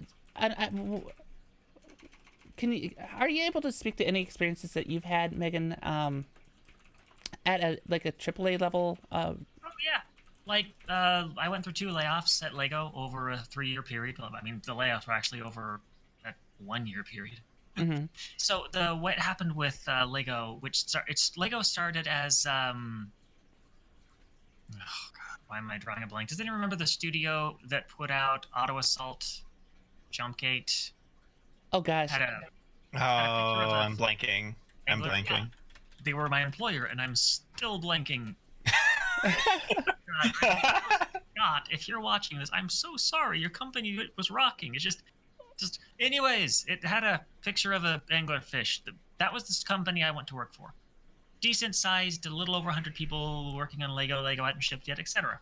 Mm-hmm. They got bought out by Gazillion, which... And then after Gazillion bought us out, the company did this whole fracturing thing, and then the Lego people were over here, and then everyone else was over here, and then Gazillion basically died, and all of the people over here who weren't under Lego got screwed in various horrible ways, and even some of the people that were working on Lego, I believe, got laid off, but most of us were then hired directly by Lego themselves. And then we worked as Lego employees for 6 or 7 months, and then we also got all laid off when the studio closed. So, yeah, it's not fun. And there are organizational, that's going to dribble out of my mouth. There are organizational reasons why this kind of thing happens at large-scale development, because if you tell everyone at your studio how close you are to bankruptcy or to the project closing, or how critical it is that a certain deal goes through and then it may not go through and then you're laid off. If you tell people this the 6 months or so ahead of time that you actually know, what you're going to do is create a studio of people that are panicked about their jobs. Some are going to leave. Some are going to start working on their portfolios instead of working on the game. So from their perspective, from the employer's perspective, this is very reasonable because we have to do this because we have to run, because that's how business works in America. Realistically, this is unethical as hell. And if you want to run an ethical studio, you fucking tell your people what's happening. Yeah. And yes, that's going to panic them, and you deal with it because you put on your big boy britches and you run the studio. This whole, we're going to lie to our employees until they get laid off, and it always happens. Every single time it happens, you always hear the story of someone who was hired a week before the layoff happened, and they just moved there, and they just got a mortgage based on the salary they were going to get, because that's the biggest salary they've ever seen. Hooray! And they moved their family out, and then the studio collapses. And then usually, if they had some kind of bonus for relocation bonus, or I want to say in the Lego crash, we had a person, or was it? No, it wasn't Lego. This was 38 Studios. That was it. So 38 Studios. Okay. Where they were buying out. 38 Studios was. You remember the name of the game? It was kind of like World of Warcraft, but it was single player. Oh, well, I think a lot of things try to imitate that because, it was World of Warcraft. Yeah, but Kingdoms of Amalur? Yeah, Kingdoms of Amalur. Yeah. Listening, that's 38 Studios. So whenever that studio shuttered, they had hired someone who came out, and they were offering to pay people's mortgages and sell their houses so that they could get them out sooner because they needed people to move. That deal fell apart when they got laid off, so they owned 2 houses. Wow. I see. Yeah. What you're starting to describe, I'm like, wow, that almost sounds like you talked to someone from Telltale this last fall, because that happened there too. There's always that story. So, on the one hand, they argue that, this is how we have to run businesses. On the other, running your business that way is unethical as fuck. And the only reason this is taken as normal is because we live in this weird capitalistic hell society where worker rights and employer rights are on these 2 different total stratosphere ranges, and we just take it as for granted that this is how it works, but it doesn't have to. So yeah, I'm obviously more of the worker rights person than the employer rights, even though I run a studio. The way I run studios is very ethically, and I tell you very upfront, this is how much money we have. If we don't get more money, we're fucked. I'm sorry, I'm going to pay what I can, and I pay my people, and we work together, and if we're getting close to the end of a project, I make that clear. It's you can do this. You can totally do this, and Most of AAA doesn't because, well, they don't have to legally, and it's better for their profits if they don't. So. Right. Well, and in some cases they have to a degree, otherwise they get penalized. But of course, I mean that it doesn't change the fact that in California, that's the only place. Wasn't there a studio that just had a layoff that was actually like going to sue the studio because or was it in California? That was Telltale. That was that was Telltale. That was the fact that they had hired someone and they hadn't told anyone. The layoffs came out of nowhere, and that the studio closed out of nowhere. So yeah, that is Telltale to a T. I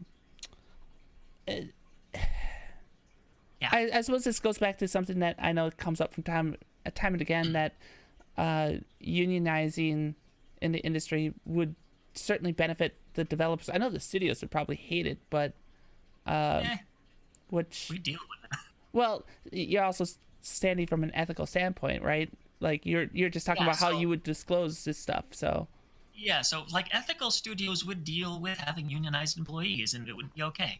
The big deal, so just in case anyone listening is curious about unionization, the big deal with unionization, as far as getting it right, is making sure you have what's called an indie carve-out.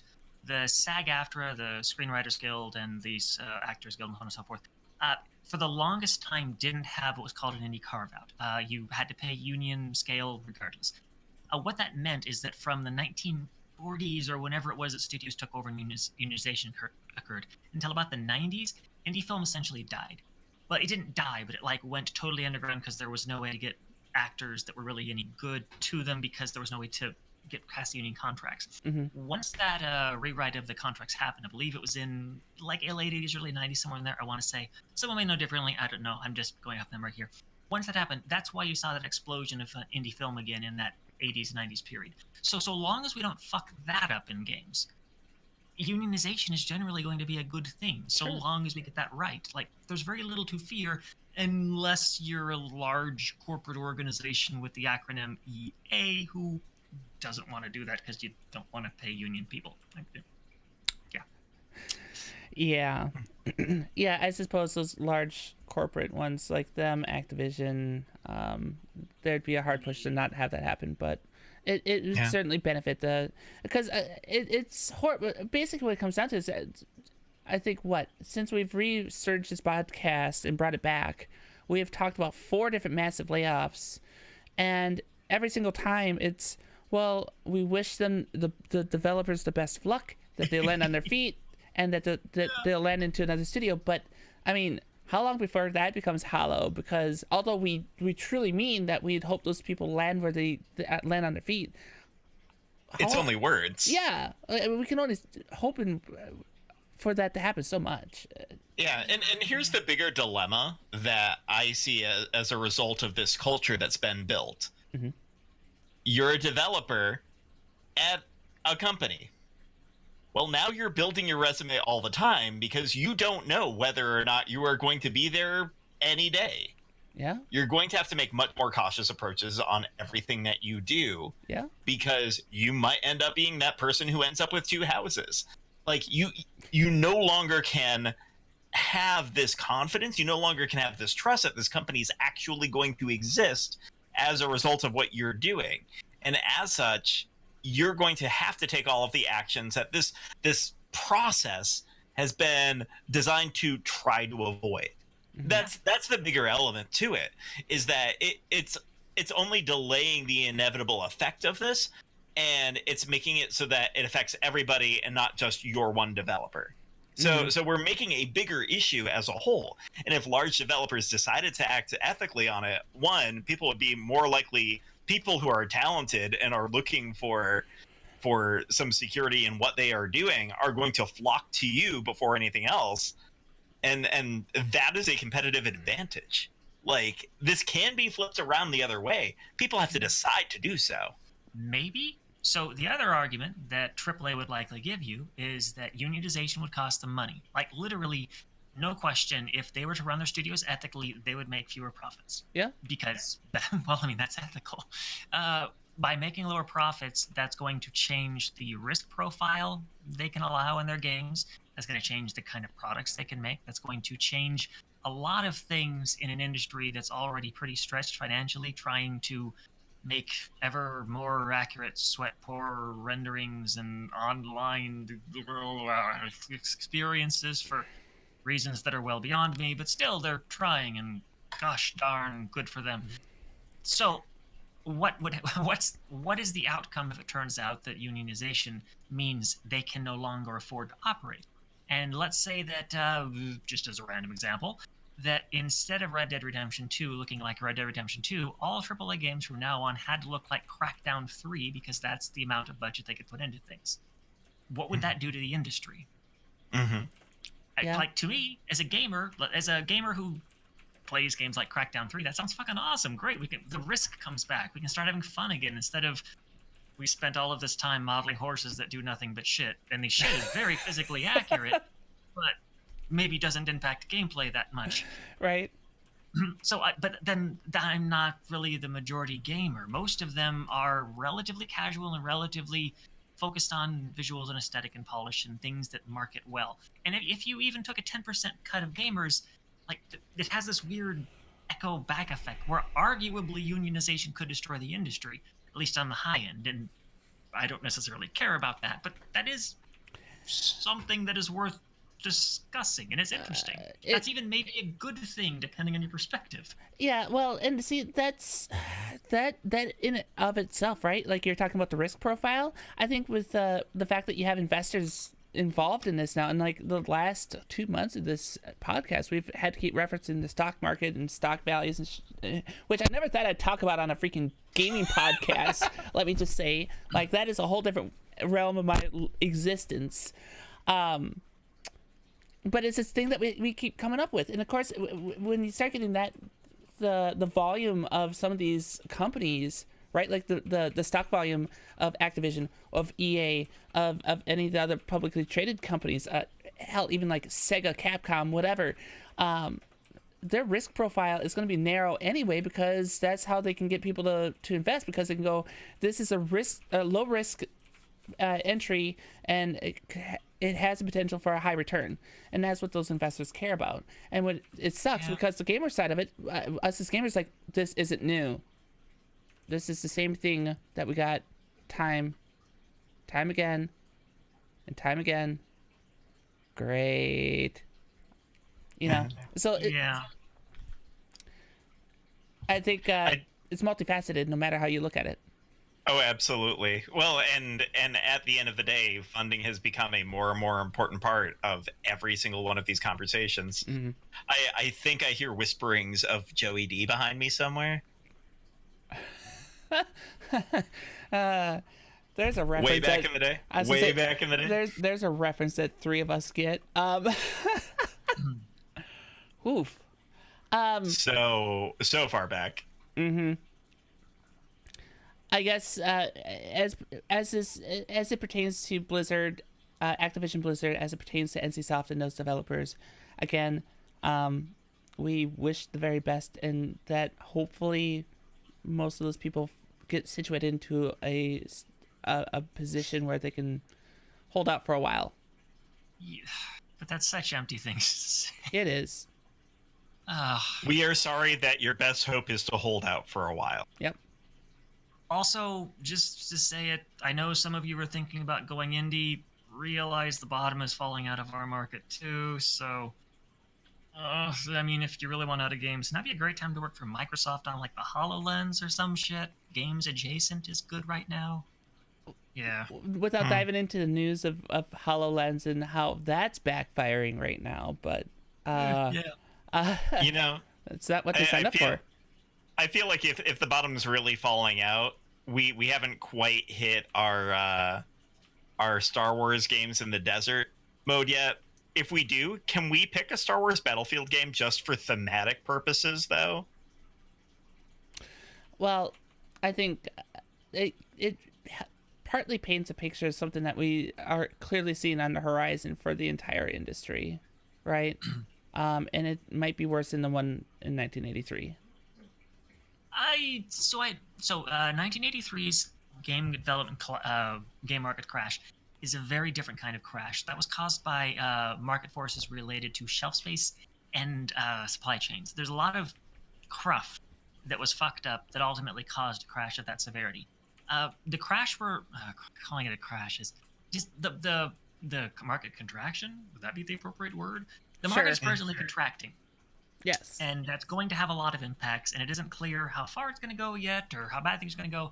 I'm lately suggesting indies be in bunker mode, be really risk averse, have any revenue built up that you can save, low risk, etc.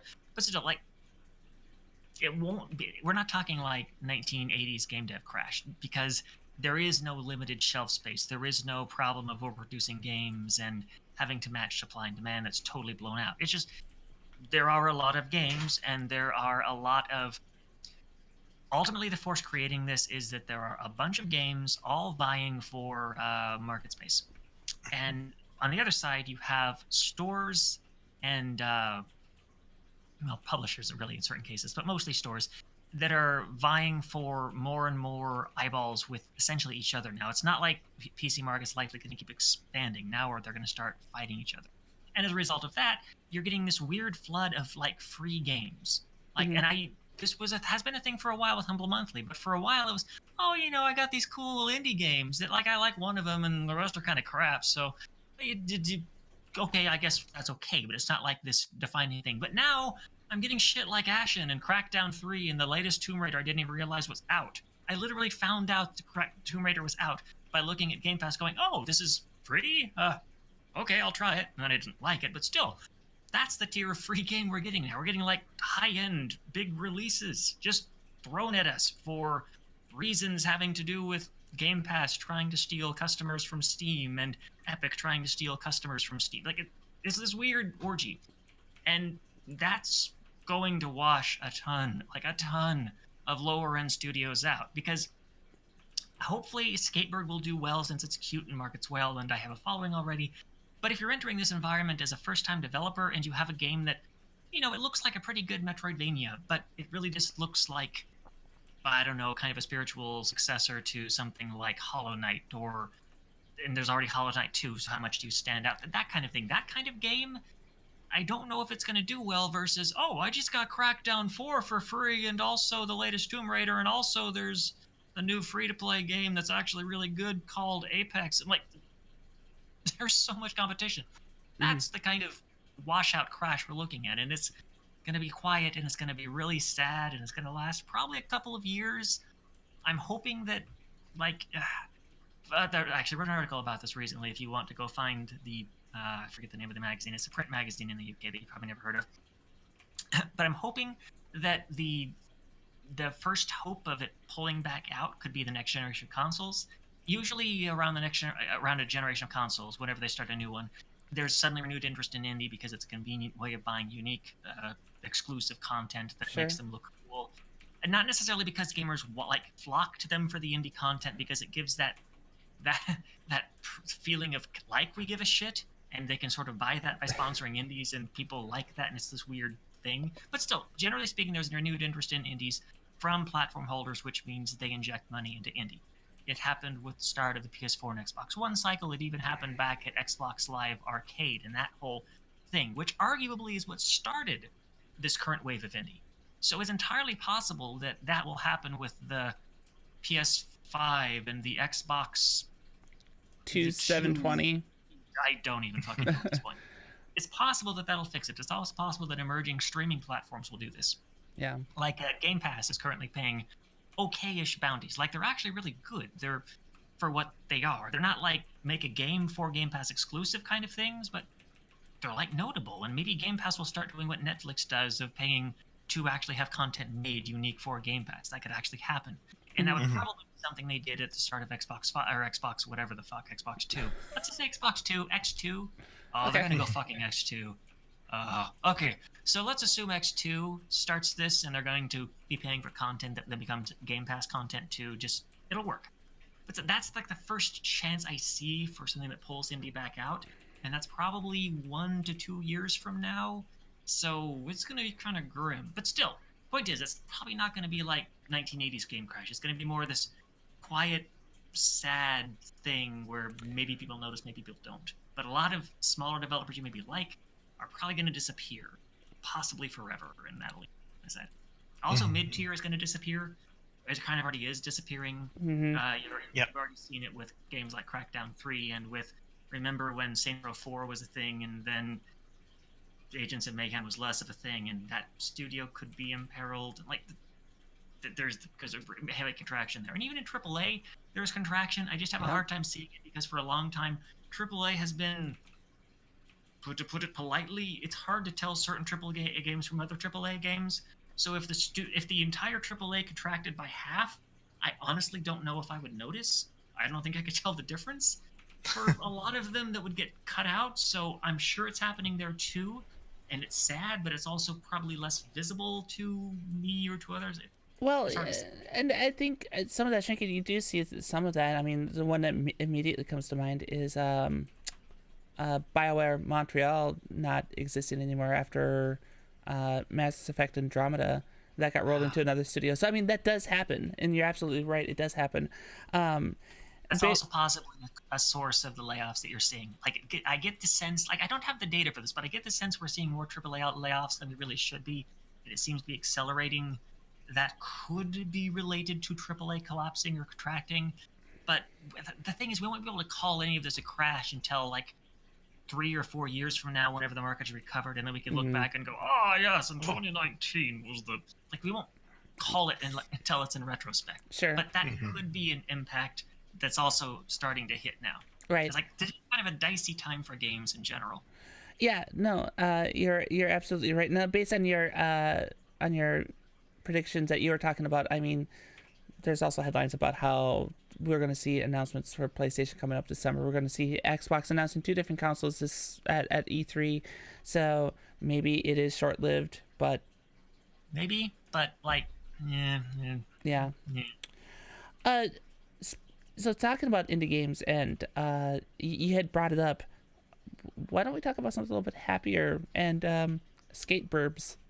Yeah, Skatebird.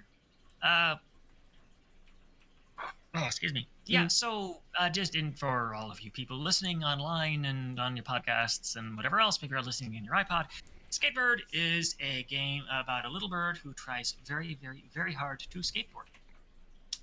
You kickflip off of cardboard ramps and grind down little plastic straw grind rails and copings, and it's generally about just becoming and trying the hardest you can to be the littlest, bestest skatebird you can, and through the power of being a skatebird, you will make your big friend's life suck less.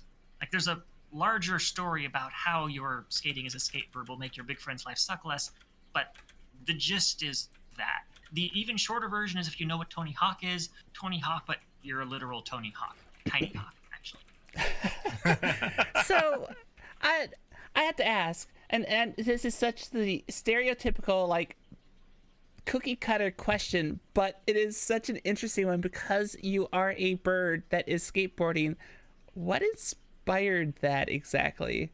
I'm going to try and do a thing where I change my footage to show you a specific video, which I will open because I can show you literally fantastic. What inspired it. But first I have to do some setup and make sure I've got the right thing and concepts, and then we're going to go videos. I have so many videos of birds skateboarding. You have no idea. Really? I do. I archive them. And, okay. We're going to go here, and we're going to go here. And I want you to... How do I change screen share? I'm very glad that the internet is full of birds skateboarding. Mm-hmm. And specifically... some of the material. So I've watched some of the videos. Oh, there we go. So this specific... Oh, this is real. Yeah, no, this specific video is what inspired Skatebird. I was talking with my partner, and they put this on their monitor. It's like a fucking bomb went off in my head.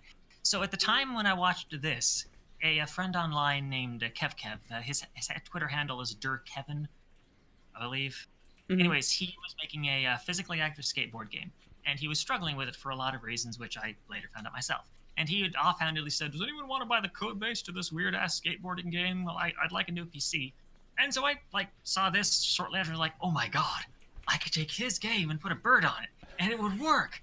So I went and talked to him, and he liked the idea so much. He's like, dude, just here, have the code. I'm done with it. I'm moving on.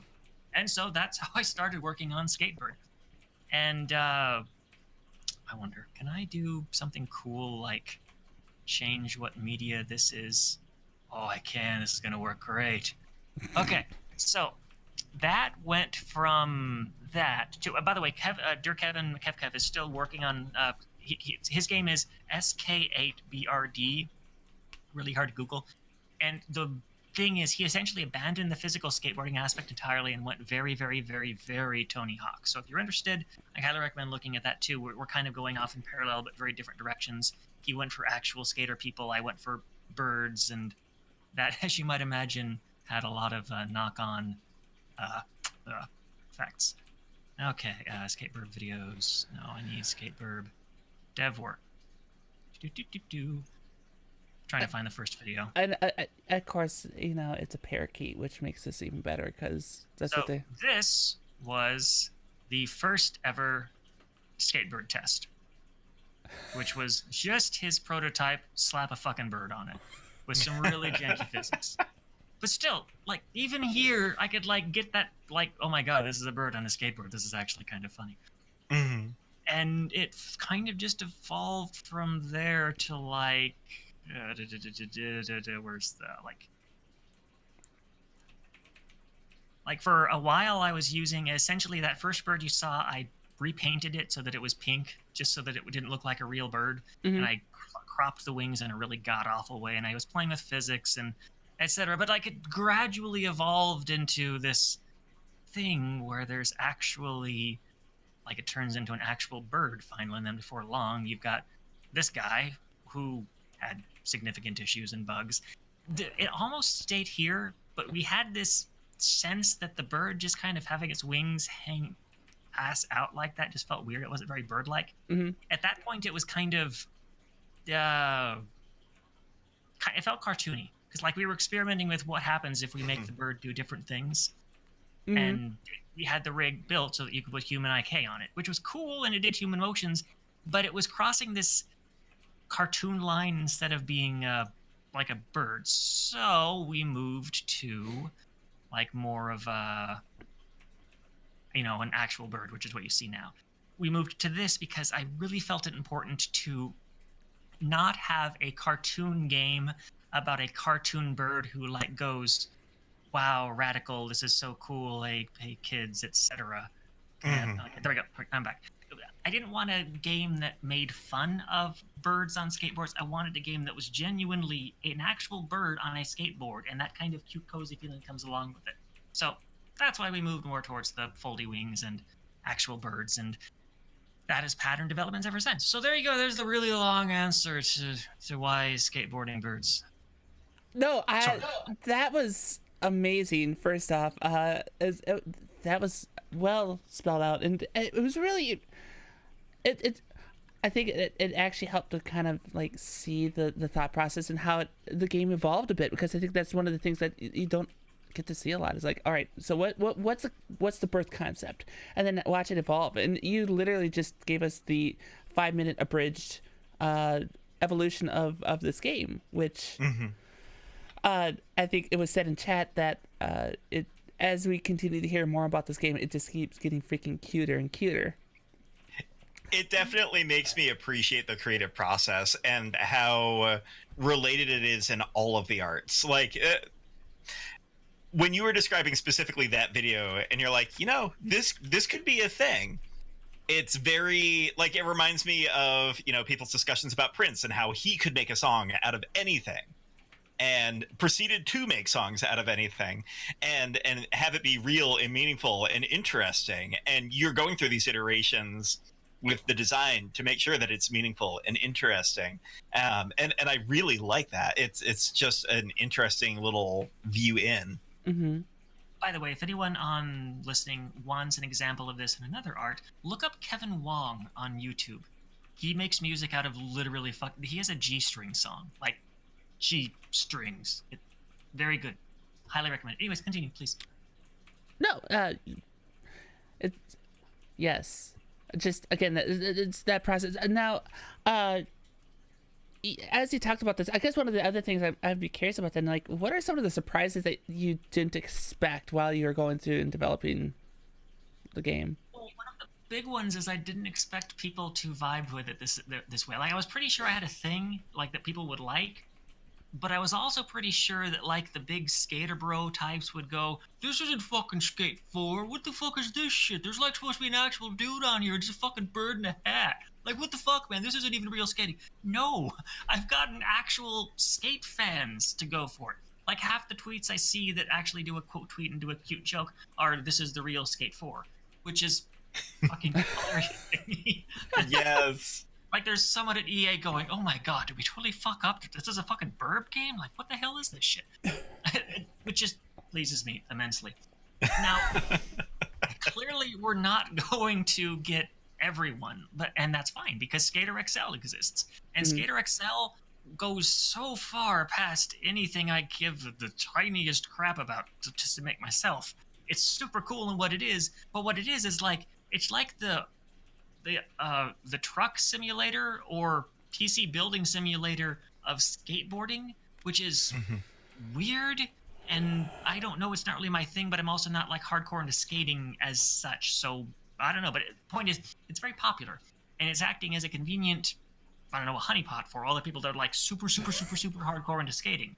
Like, I don't need to worry about kind of attracting any of those people because they're all playing Skater XL. That's all they really need, which is awesome. But it turns out that there's a whole bunch of people that are kind of left in the lurch and just actually enjoyed Skate 1, 2, 3, and for them, this is the next game.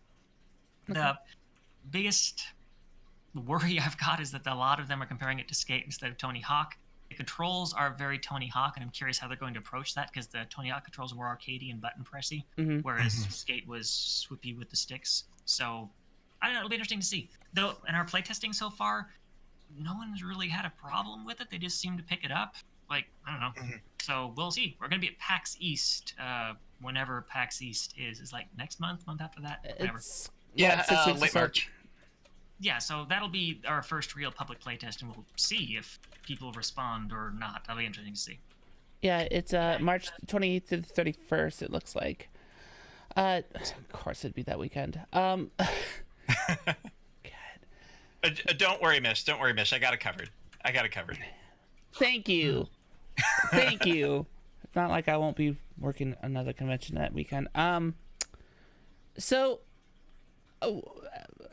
you went well into the development of the bird and like the evolution of the bird character. What about trying to nail the skating aspect and the mechanics and try to make it feel like it's skating? That was one of the other. So once I did the early examples and got some sense for what it was, the other thing that became clear is that if I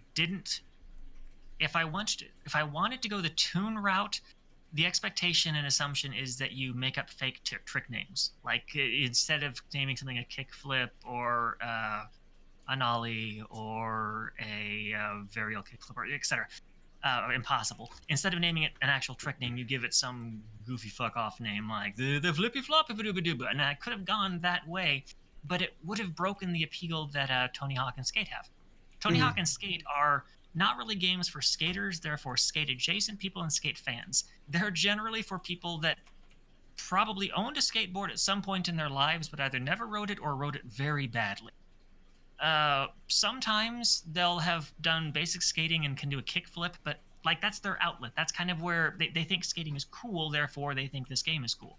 To appeal to those people, you need to give them the sense that this is actual skateboarding, which means you need actual trick names, which means you need recognizable tricks, which means it needs to feel like skateboarding. For that reason, I've been working with one of the developers from, he was on some of the skate games, I believe, some of the Tony Hawk games. I believe he was on other skate games, I don't really remember. He also taught at Woodward, Chris Figueroa. I'm gonna pull up his name just so I don't fuck this up, which I already fucked up because I'm a wonderful person and I'm just that great with names. It's amazing. I did get it right. Christopher Figueroa. Ha! Just take that, brain. I totally nailed it. Anyways, he taught at Woodward. He is a actual skater who can do all of this cool shit and tells me whenever I fuck it up. Finding someone like that was very important to get this right. And beyond that, I've just spent a lot of time getting tricks to feel satisfying and physical and real. For the longest time, I was like, when I started the code base, Kev had written the whole thing so that whenever you did a kickflip or any kind of trick, you're not animating it, you're actually doing it via forces. So like if you do a kickflip, you apply a torque and the board flips around. If you're doing an impossible, you apply a torque this way and a torque that way, and it works itself out. By the way, an impossible is whenever you do I actually keep a stunt board on my desk for problems like this. So an impossible is whenever you spin full 360 this way. It's called an impossible because you can't actually do this in reality. When you apply those forces, it tends to twist this way. It's called the middle axis theorem, I believe, or middle axis problem. You can Google it. There's a cool why this trick is impossible on YouTube if you're curious. Okay. Anyways, in fake physics land, I can actually do this the totally impossible way, but then it looks totally artificial and god awful. So I had to work on it to like make it look broken and fakey, so it did the trick. Point is, I have built all the systems to do this and made them very good. They already kind of existed, and I had to improve them and change them. What I have found in the process is that actual physics simulation isn't good enough to make skate physics really. Like, you get into applying the forces for the real problem are the varial kickflips and varial heel flips, which are where the board does a horizontal spin and also a longwise spin. And that's kind of hard to explain. But the point is, there's two competing torques, and whenever you do that in fake physics land, like physics, the simulation, the forces get all junked up and it gets really impossible to do anything with. So I've had to move away from that for the actual tricks and move more to keyframing just to get them to actually work. But I felt it was important to stay with that as long as possible, and I also actually did experiment with doing the board when you're just skating around, not doing a specific trick. That's all still physical.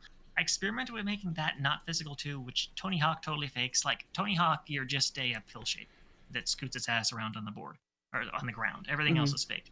I experimented with doing that. Felt kind of arcadey and crappy, and I didn't really like it. So yeah, like avoiding that and making it more this is an actual board has been super important, that I'm keeping it as close to that as possible, and making sure that I get the trick names right and making sure that the tricks are actually simulated correctly, which is again another thing that kind of me and Kev are going in different directions. He's going more the wacky, I don't really care what this trick is called name, the version of doing that this way. And whenever I don't do it that way, Chris sends me a nasty gram and says, actually, that's not impossible. Actually, that's not a hard flip. It's like, oh, okay, I'm sorry. Then I fix it, and he's happy. I suppose then some of those other physics, like you don't have, like, say, ragdoll physics if your bird were to fall off the skateboard or anything, like, or does your bird even fall off the skateboard? I mean, oh god, the bird falls off the skateboard. Hold on, I gotta pull up more videos. There are so many videos of the bird just biffing it. Perfect. See, let's go. I imagine a bird would recover particularly well in comparison to, like, I remember Tony Hawk Pro Skater, and those were the very few skating experiences that I enjoyed on a game. And everybody pops right back up immediately afterwards. I feel like it's more appropriate with a bird. Right. Well, they can just fly right back into it. Exactly. Yeah. No, it makes perfect sense. There's one of the problems you actually run into is our character is really cute, and you don't want the character to, like, get hurt. And as a result, like, whenever you get really bad bails, we have to be really careful with not making the bird look dead.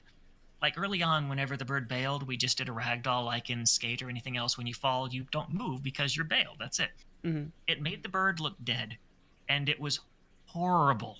Like, you felt awful whenever the bird fell off because, like, you killed it. You don't do that to a bird. Yeah.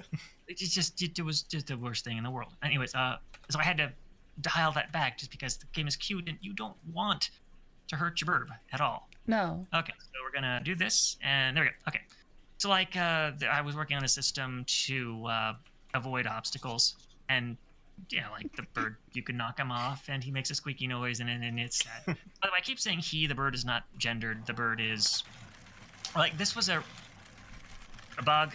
There's a couple of bugs visible. Like that is big boy mode. This is actually a cheat. But then, like, this is just regular skating little Skatebird, and, you see Bird tries really hard, but Bird doesn't look where he's going, and, like, there's a bail in our trailer, and that bail moment was probably part of what sold the trailer. Mm-hmm. By the way, the reason the Bird was fat was because there's two cheats. There's what's called thickety, which is that, whereas the Bird is, like, super big, but not huge. And then there's Big Boy mode, which is that. These are cheats I put in the game just because they're more fun than Big Boy, or than Big Head mode. But still, the reason the Bird is distorting there is because that's Big Boy mode, and Big Boy mode is totally broken physically. There you go. So short version, yes. Bird bails a lot. Bailing is a huge part of skating, especially skating badly, which is kind of fun of Skatebird. Skatebird is not a game about super technical, I totally nailed that line, holy shit, that's a totally epic kickflip. Skatebird is a game about trying your best, which means a lot of bailing. But you get up and you try again, because Skatebirds try their best. That is... as soon as I said in the trailer, I've had that, I kind of want to play this. Now that I've watched more of this, I really want to play this game now. So, that is, it looks like a lot of fun. It really does. For those in chat now, I just dropped a link to the game where you can watch it, or you can, keep an eye on it. You can add it to your wish list, whatnot. Yes, please. Please wishlist us. You wouldn't think so, but that helps a ton. Yeah, so there you go. Go ahead and wishlist it if you're listening / watching this on like YouTube or through SoundCloud, iTunes. I'll include a link to the game in those descriptions as well. Yeah, Megan, you and your team, I think, put together a really adorable game here, and it looks like it's gonna be a lot of fun. I certainly hope so. Yeah, definitely looking forward to it. Was not on the radar before we knew that you were going to be here on the stream, and yeah, it is absolutely. Now. I've had a need for something with that Tony Hawk Pro Skater sort of experience, because no way on earth are you ever going to get me on a skateboard. But Skatebird I can believe in. Skatebird I can believe in. Right, exactly. So one last thing to talk about, and this is, it's interesting because now we got a gamut of a variety of different people to. Can I show you one more thing? Yes, please, absolutely. Okay, so you mentioned Tony Hawk. What I've been recently realizing is that we're finally getting the physics to where you can do Tony Hawk things, which of course means a shit ton of grinding, as is seen here. Like, you can finally start to get those Tony Hawk moments of grind, 360, grind. Yes. Yeah, so just felt important. That's gonna be so satisfying. Definitely appreciate that. So it's funny that it was called the grind, because the last thing I was gonna ask everyone and get some thoughts on it is, what is a game that got so grindy that it caused you to quit playing it? What is a game that got so grindy? A whole bunch of them. I'm trying to think of the most recent one. Give me a sec. Either of you got examples while I think? So I think in my situation, I'm looking at a lot of like MMOs in particular, like Aeon, I think was an example of that, and that got very grindy, and some of those other, of course, the NCSoft games, right? Like they're the Korean grinders. Terra is the same way too, where it got very repetitive, and it's the same quest that you're doing, and I didn't care too much for that. I thought that was pretty boring. So as the resident, I play games for way too long beyond the time that anybody would ever reasonably expect a gamer. Ragnarok Online was one of those Korean MMOs, like the original Ragnarok Online, that was just ridiculously grindy. And the only time that I had ever heard of anybody playing it was playing it with additional experience boosts and things and private servers. And I will note, I do not recommend any of that. That's not my jam, nor is it my jelly.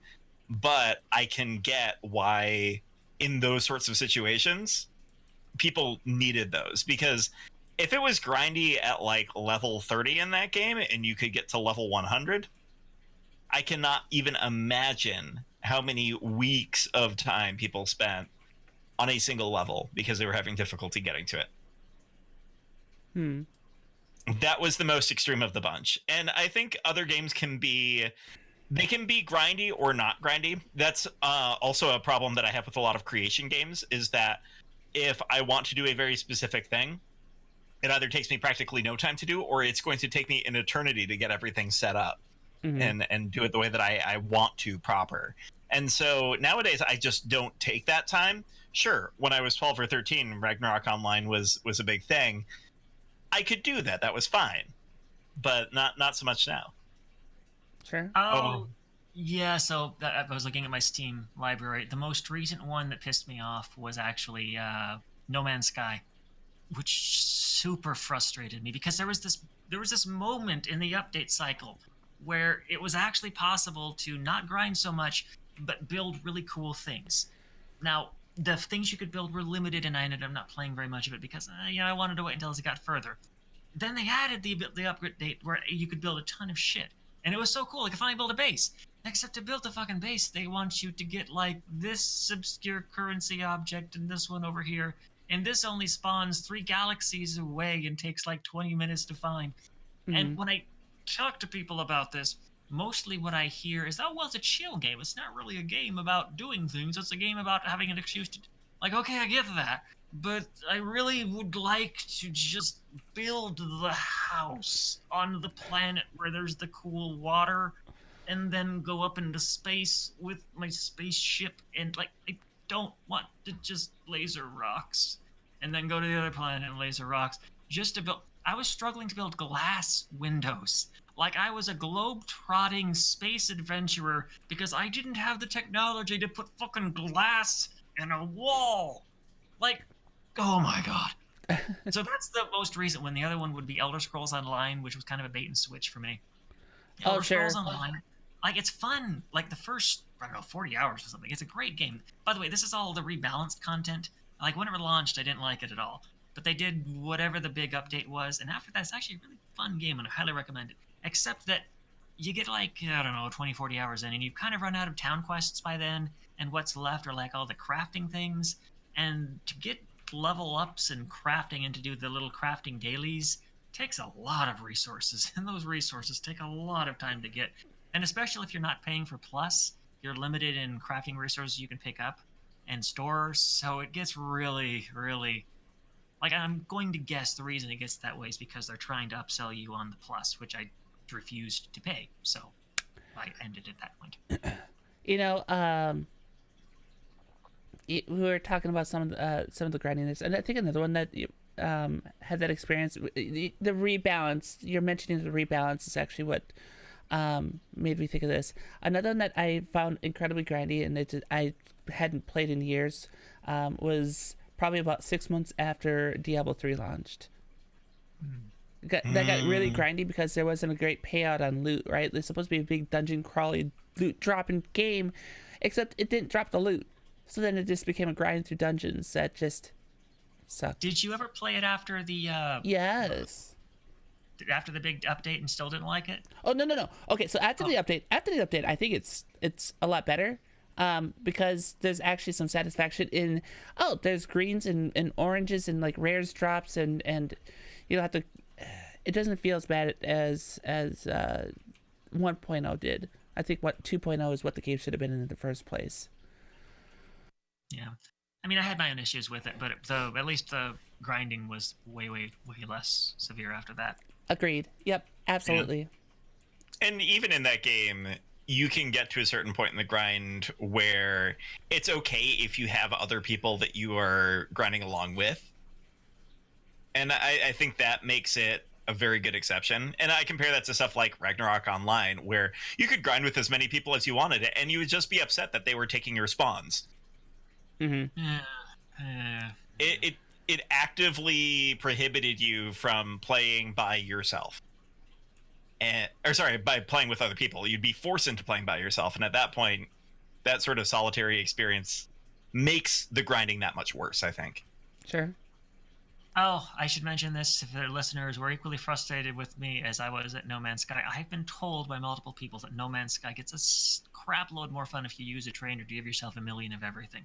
So, Tip from me to you: if you like No Man's Sky but found that really frustrating, cheat your ass off, and supposedly it's very fun. Oh, there you go. Awesome. Well, I think we are at that point in the night. But before we go, this is where we get to shield our work and what we're doing. And to get that going, we'll hand things back over to Megan, who's our guest for this evening. Megan, what do you got coming up? What can we expect from you, and where can we find you? I am making a game called Skatebird, but I'll always call it Skatebird. And you can go to it at http://skate.birb.rocks. And please wishlist it on Steam, because I am a tiny starving developer, and your wishlists give me hope that someday I will not be starving. You can also back me on Patreon, where you can just Google Patreon Megan Fox and you'll find me really fast. That helps me make the game immediately, and also you get cool, weird articles that I write about weird shit like the balancing logic of how to keep the bird above the board, since I'm doing most of this mathematically. Really interesting stuff if you're a mega geek or a mathematician. Horribly terrifying if you're not. But it'll be fun for you to back and read them and go, oh my god. Fantastic. And again, that will be in the description for the archived versions of this podcast. Dizzy G, what's coming up on your channel? What do you got going on? Where can we find you? Got a few different things. I am normally streaming RPGs on Tuesdays and Thursdays. Last couple of weeks have been very, very odd for me, but we are completing Final Fantasy VIII, and we are getting ourselves into the Mass Effect series. During the off days, we'll play a whole bunch of different random things. Lately, I've been playing Slay the Spire, as mentioned at the beginning of the podcast, but with Dragon Quest Builders, maybe I'll show you a couple of things here and there. If it's an off stream, like it will be tomorrow, it will be anyone's guess as to what happens, which is usually fine. Okay. Usually. Right on. And where can we find you? Oh, well, you can find me on the internet. Everywhere on there, I am DizzyG. But you are most likely to find me on Twitch. Okay. Awesome. And then, of course, on my channel, as we've kind of alluded to a little bit, we've kind of made this an Elite Dangerous stream, Elite Dangerous channel, with the exception, of course, the Newbcast Podcast, which we do here every other week. So more Elite. I'm thinking about switching up one of the days this week for a different game, but we will see what happens, I guess. I'm Miss Michelle Jean on Twitter, on here, pretty much anywhere you can find me. Otherwise, the game handles are just that backwards. Also, welcoming everyone to join the Discord if you decide to do so.